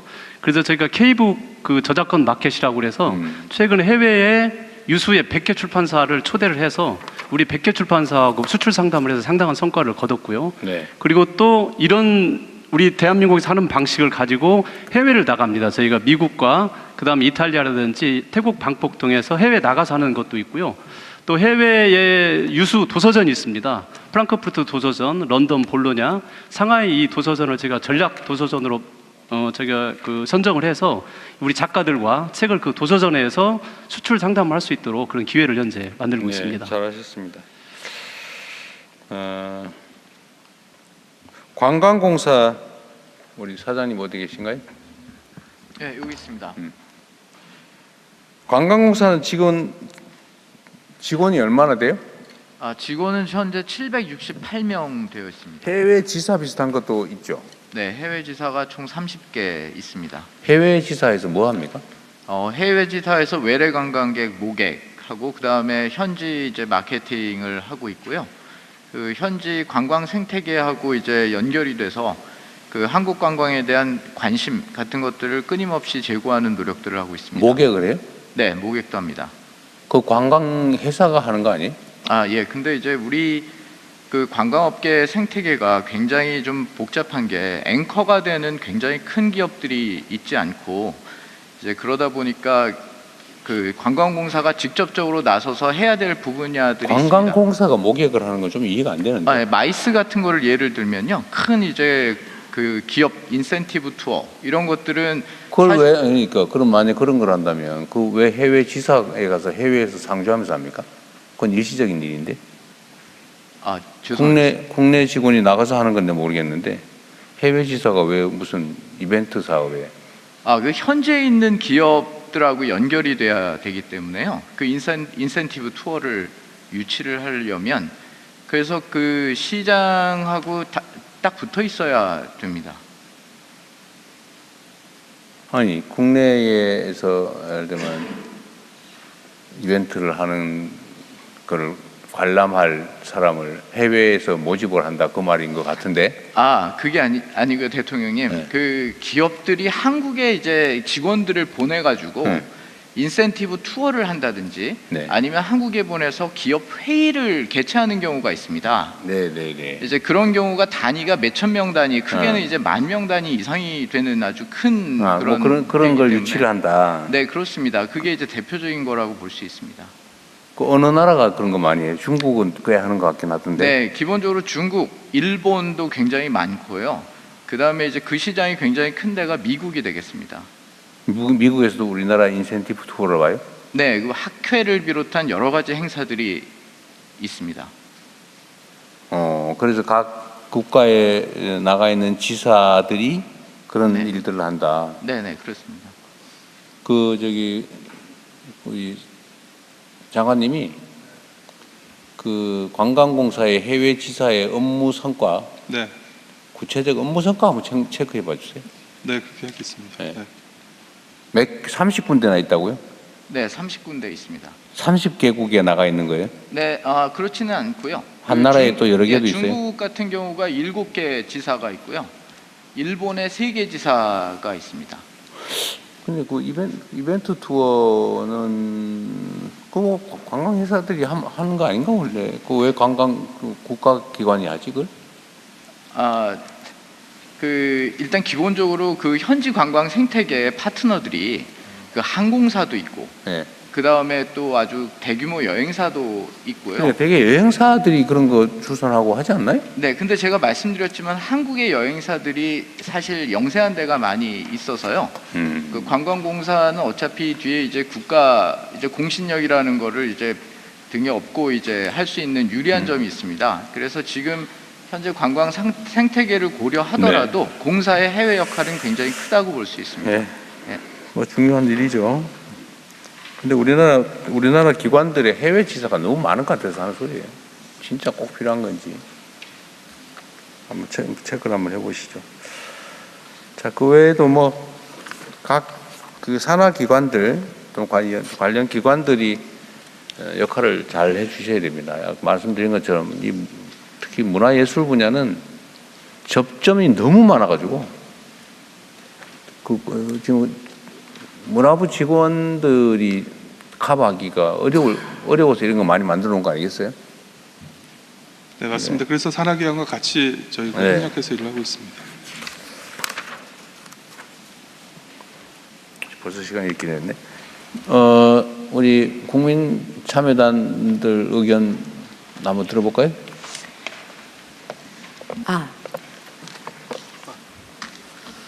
네, 국민참여단 먼저 교육부와 국가교육위원회 아니, 그렇게 제안하지 말고 그냥 하세요. 예, 제안하지 않고 하겠습니다. 원수죠, 뭐. 예, 손을 들어주셨네요. 첫 번째 청바지 입으신 분 말씀에 앞서서 자기 소개해 주시고 발언은 가급적 1분 이내로 해주시기 바랍니다. 네, 알겠습니다. 안녕하세요. 저는 관악구에 있는 당곡고등학교 교사이자 모두의 데이터 분석이라는 공공 데이터 분석하는 책을 쓰고 대학교에서 AI 기반 데이터 분석 강의를 하고 있는 22년차 교사 송석리라고 합니다. 얼마 전에 업무 보고를 보면서 대통령님께서 우리나라에서 데이터를 어떻게 하면 잘 활용할 수 있을까라는 고민을 하시는 거를 봤고 저는 개인적으로 굉장히 관심 많은 분야인데 오늘은 그 부분에 대해서 교육 분야에서 어떻게 좀 기여할 수 있는지에 대해서 제안을 드리고자 합니다.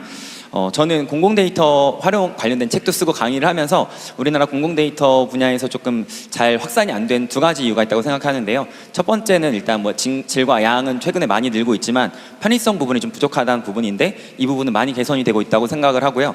두 번째 교육적 관점에서는 공공데이터라고 하는 것이 우리나라 모든 국민들이 활용할 수 있도록 지금 개방해 놓은 것인데 사실 우리나라 국민들이 그동안 데이터를 읽고 쓰는 이런 데이터 리터러시라고 하는 측면에 대해서 교육을 많이 받지 못했기 때문에 정부에서 많은 데이터를 개방하더라도 산업에서 사용하기에는 조금 질이 부족하다고 느끼지만 저는 교육적 관점에서는 굉장히 활용도가 높고 이것에 대한 정부에 좀 주목을 해주신다면 우리나라 공공데이터 확산뿐만 아니라 우리나라 국민들에 대한 데이터 활용 능력이 굉장히 많이 활성화될 것이라고 생각을 하고 있습니다. 최근에 정부에서 교육 분야에서 AI 활용을 잘하는 나라를 표방하고 계시는 것으로 알고 있는데 저는 그것을 넘어서 AI를 활용해서 데이터를 잘 활용하는 그런 나라가 우리나라가 되었으면 좋겠다고 생각을 하고 있고요. 이미 뭐 저 같은 경우에도 이미 한 5, 6년 전부터 공공데이터를 활용한 수업을 하고 있지만 저는 지금 AI 시대를 맞아서 제가 가르치고 있는 정보교과뿐만 아니라 뭐 질이나 경제, 체육이나 보건, 가정에 이르기까지 굉장히 다양한 교과에서 지금 제공되고 있는 공공데이터를 교육적으로 활용한다면 지금 교과서에 있는 한 5년 전, 7년 전에 있는 냉동 데이터가 아니라 아이들이 직접 공공데이터 포털에 들어가서 싱싱한 그런 데이터를 낚아서 그 안에서 정말 아까 말씀 나눴던 것처럼 창의적인 질문을 던지고 그 질문에 대한 답변들을 가지고 서로 인사이트를 토론하는 그런 수업들이 진행됐을 때 우리나라의 데이터 활용 능력뿐만 아니라 교육적인 어떤 발전도 AI 시대에 맞춰서 나아갈 수 있을 것이라고 생각을 합니다. 네, 마무리하자면 오늘 이 자리를 빌어서 지금 공공데이터가 산업 측면에서 굉장히 많이 강조가 되고 있지만 공교육을 비롯한 평생교육 차원에서까지 데이터의 활용에 대한 관심을 가져주시면 좋겠습니다. 감사합니다. 네. 예, 이어서 교육 분야 한 분 더 하시고 문화체육 듣죠. 앞에 교복 입은 여학생분.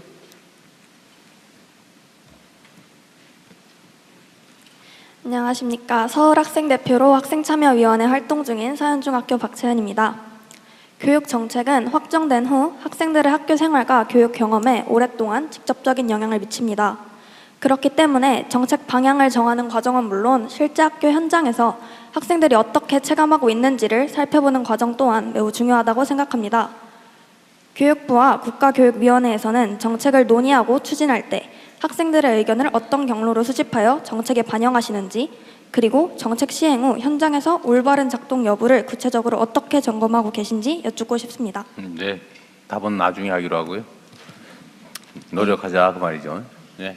네. 맨 끝에. 네. 네, 안녕하십니까. 그 만나기 힘들다는 문화예술인 인사드리겠습니다. 네. 저는 경상남도 창원시에서 60명의 청년 예술인과 함께 하고 있고요. 오케스트라 운영하고 있는 따가따가 컴퍼니 대표 최성진이라고. 옛날에 한 본 분 같은데. 제 창원에서 그때 차담회 한번 했었습니다. 아, 그렇죠. 네, 목소리를 보니까 기억이 났습니다. 네, 감사합니다. 그럼 시간 좀 더 주시면. 네, 대통령님께서 지원하되 간섭하지 않는다. 그 철학으로 이제 저희가 운영이 되고 있지 않습니까? 그 중에서 현장 예술인들의 목소리를 한번 들려드리고자 합니다. 지방 오케스트라 그리고 지방 예술 단체인 경우에는 보통 이제 문화예술가에서 많이 하고 있는데요. 심사를 볼 때 지역 예술인들이 그 지역의 예술인들을 보통 심사하곤 합니다. 그러다 보니 지연 학연에 조금 이렇게 많이 좌우지되고 하는데요. 그렇기 때문에 호남권이면 영남에서 심사를 하고 영남이면 호남에서 하는 교차 심사제를 도입했으면 어떨까 좀 생각해봤습니다. 그리고 이제 보태미를 통해서 보통 정산을 하게 되는데 현행은 텍스트를 통해서 정산을 합니다. 하지만 사진이라든지 관객 사진, 연주자 사진 아니면 연주 영상 같은 걸 이제 미디어로 정산하면 어떨까 하고요. 그걸 이제 정보 공시를 통해서 투명하게 공개했으면 합니다. 그리고 마지막으로 예술인 전용 신문고를 하나 만들었으면 하는데요. 아직까지도 페이백이라든지 열정페이라든지 이제 이렇게 움직이는 단체들이 있다고 합니다. 아니면 그걸 예방하는 차원에서라도 예술인 신문고를 통해 익명성을 보장해서 예술인 신문고를 통해서 좀 투명하게 했으면 합니다. 그리고 진짜 마지막으로 진짜 마지막으로 장관님께 한 말씀 드리고 싶은데요. 지방에서 이제 이렇게 오케스트라를 운영하면서 이제 열심히 하는 청년 예술인들이 참 많습니다. 이게 수도권에 있는 상업 오케스트라하고 비슷한 성격이지만 지방에서는 그 역할이 전혀 다르거든요. 문화예술 저변 확대라든지 관객 유치와 그다음에 문화 소외감 해소 이런 거를 이제 저희가 맡고 있는데 보통 일반적인 예산은 전부 다 앙상블 위주로 돌아가는 것 같습니다.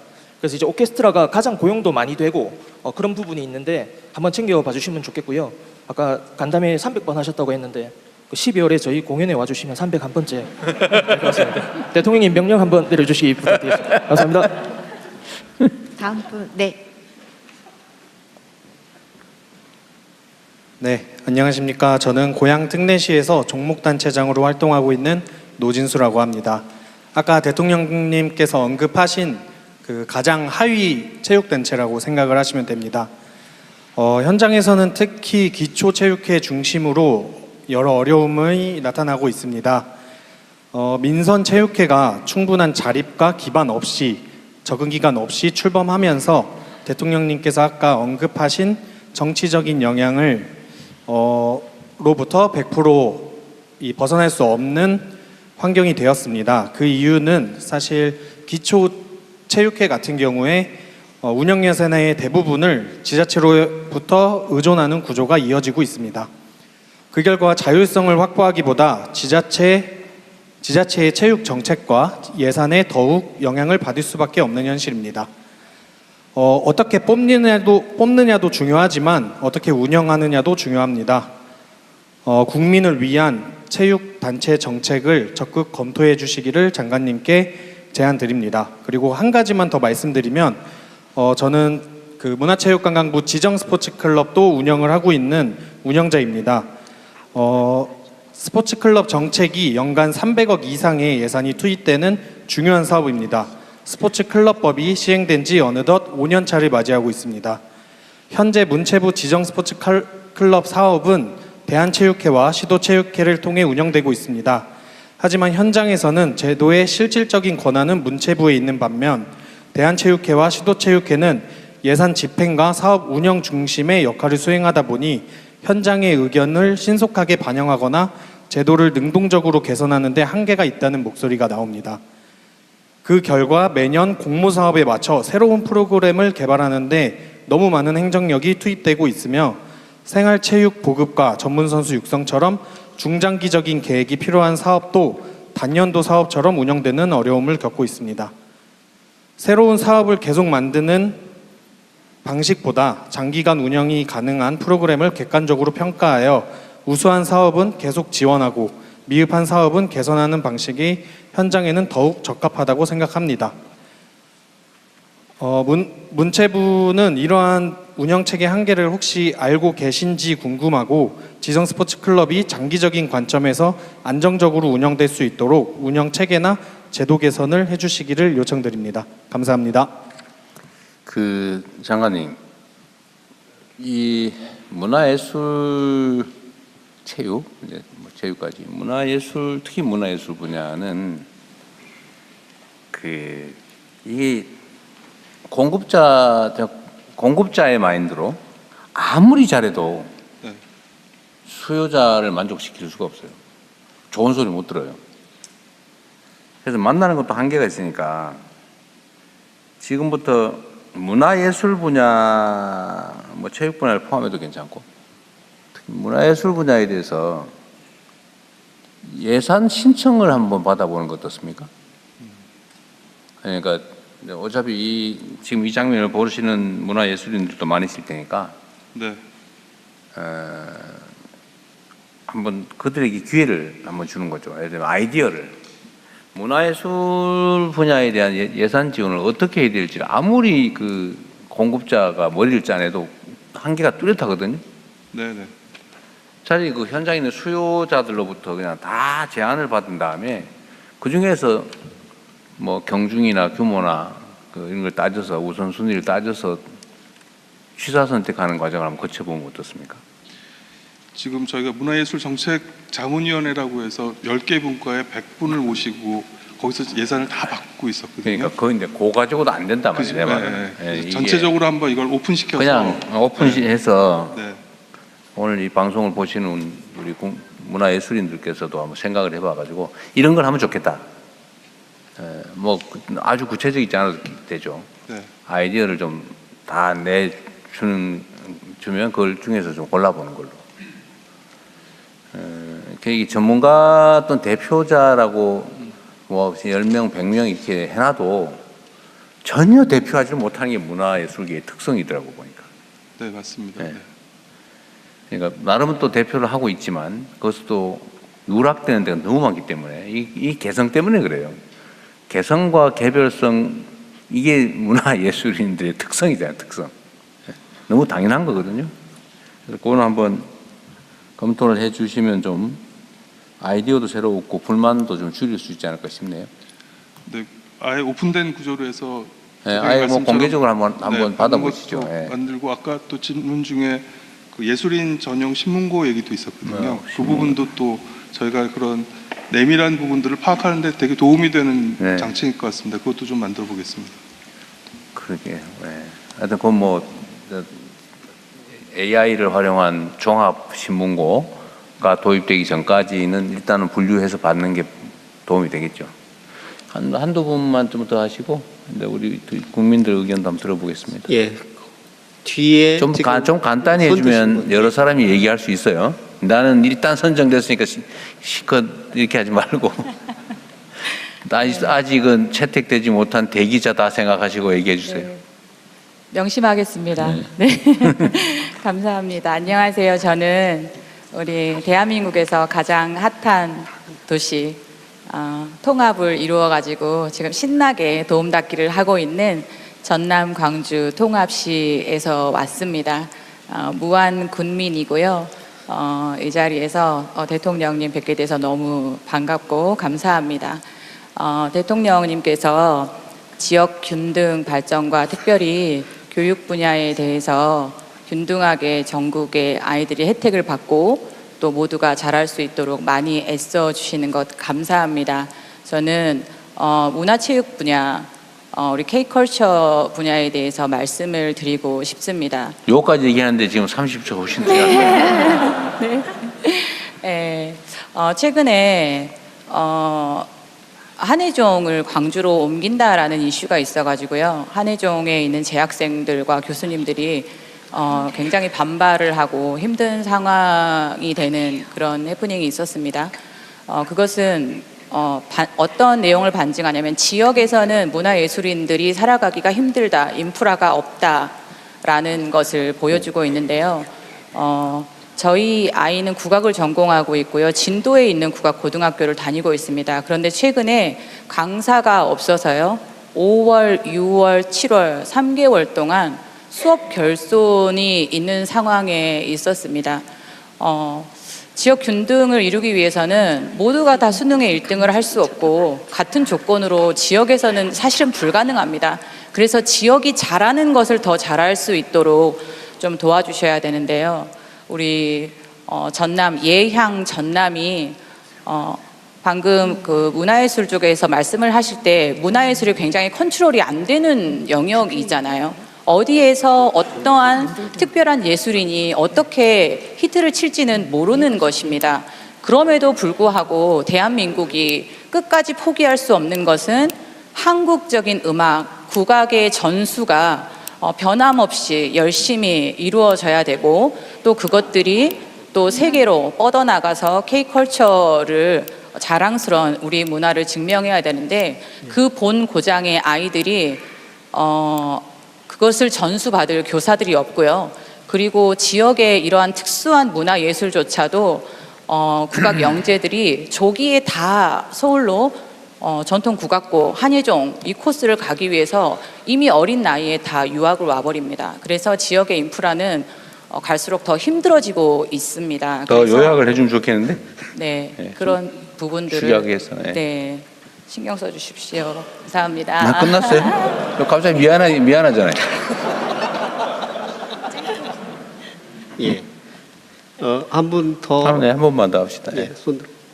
예, 뒤에 그 머리 단장하고 안경 쓰신 분, 남자분 뒷줄에. 예. 더 짧게. 네, 알겠습니다. 안녕하십니까. 국가교육위원회 참여위원으로 활동 중인 20대 대학생 박세훈이라고 합니다.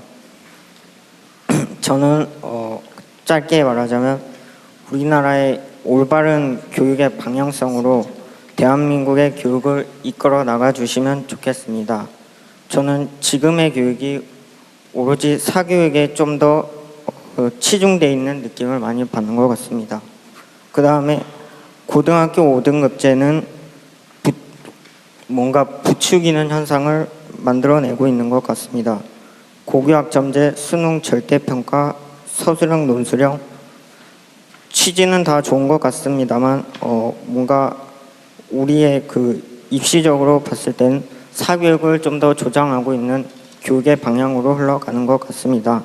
그래서 대통령님께서 좀 더 올바른 교육의 방향성으로 대한민국 교육을 이끌어 나가 주시면 좋겠습니다. 감사합니다.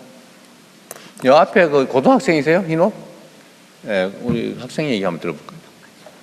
마지막으로. 안녕하십니까. 저는 전북 전주시 전라고등학교에 재학 중인 전북학생의회 의장 이강준이라고 합니다. 저는 전북을 대표하여 이 자리에 오게 되었는데요. 저는 이 학생 자치를 시작하게 된 계기가 학생 인권, 학생 생활 관련한 문제 때문이었습니다. 저는 이 학교 폭력과 같은 이런 학생들의 생활을 방해하는 그런 요소들을 없애기 위해 학생 자치를 시작하였는데요. 저는 학생의회에 들어가서 학교 폭력을 없앨 수 있는 가이드북을 만들자는 제안을 하였습니다. 학교 폭력에 대한 정보를 학생들이 더 잘 알고 더 잘 대처할 수 있도록 하는 방안이었죠. 그런데 그거에 대한 그 자료집이 이미 있다는 그 소식을 제가 듣고 그거에 대한 조사를 했는데 이제 그런 자료의 존재를 잘 아는 사람이 별로 없었습니다. 학교 교사분들이나 혹은 117 같은 전문 상담사들도 그런 학교 폭력의 대처 방안에 대한 그런 자료에 대한 사실을 잘 몰랐습니다. 저는 단순히 자료에서 끝나는 것이 아니라 학교 폭력 그리고 학생 생활 이런 분야에 대한 지원과 그리고 학생들이 관심을 갖고 더 이런 분야에 대해서 관심을 가지고 더 발전할 수 있도록 하는 기반이 필요하다고 생각을 합니다. 학교 폭력이 나쁘다는 건 모두가 알고 있고 또 교육에 있어서 학생 인권은 굉장히 중요한 부분이지 않습니까? 저는 어떠한 방안이든 좋으니 학생 인권을 존중하는 요즘 교권이 문제지만 또 미시적으로 봤을 때 학생들 안에서도 피해 학생, 가해 학생이 있는데 피해 학생도 요즘 피해를 많이 받고 계신 저희 소중한 교사분들처럼 많은 보호를 받아야 한다고 생각을 합니다. 제가 구체적인 방안을 생각하기는 아직 고등학생이라 좀 힘들다고 생각을 하지만 네, 알겠습니다. 여러분과 같이 생각을 해서 더 발전시키고자 합니다. 감사합니다. 그 우리 온라인으로 참여한 국민들 의견도 있죠. 네. 닉네임이 별명인가 님께서 청년 패스 선착순이라는데 이걸 받기 위해서 또 경쟁해야 하나요? 시간 많아 일찍 챙기면 받고 바빠서 나중에 챙기면 못 받고는 청년 뭐? 청년 문화 패스입니다. 아, 그거 대규모로 늘리기로 했죠? 네네. 올해 또 늘렸는데 내년에 더 크게 확 늘리는 걸로. 네, 저런 소리 안 나오게. 네네. 그렇게 하겠습니다. 네, 한 명 더 소개시켜드리겠습니다. 낭만토끼 점프님께서 날이 더워 야구 경기가 자주 취소되는데요. 날씨 걱정 없이 야구나 공연 볼 수 있게 동구장 좀 지어주세요. 네. 그게 다예요? 예. 많을 텐데. 예, 교육 관련 의견 말씀드리겠습니다. 엉뚱한 고양이라고 하는 아이디를 쓰시는 분께서 인문학 연구자에 대한 두터운 지원을 요구하셨고요. 그리고 윤하루하루라고 하시는 분이 교육의 개혁은 내용을 개혁해 나가야 된다라는 의견을 주셨습니다. 또 백희 씨라고 하는 아이디를 쓰시는 분께서 AI 시대에 맞는 대입 제도가 필요하다. 그래서 이 부분에 대해서 신경을 써주십사라는 의견을 주셨습니다. 여러 가지 의견이 있는데 일단 세 가지만 소개해드렸습니다. 네. 뭐 말씀하시고 싶은 게 참 많을 텐데 이것까지 하기로 하고요. 여하튼 업무 보고 준비하느라고 고생하셨습니다. 교육, 문화, 예술, 체육, 관광, 뭐 공보 영역이 워낙 다양해서 업무가 많죠. 그럴수록 이제 손발을 좀 많이 써야 되니까 바쁘실 텐데 그럼에도 불구하고 소외되는 곳 없게 잘 챙겨주시기 바랍니다. 교육 분야는 참 정답을 내기 어려운 영역이죠. 그래도 뭐 최대한 정답에 가까운 답을 한번 잘 찾아보시기 바랍니다. 예, 그렇게 노력하겠습니다. 네, 수고하셨습니다.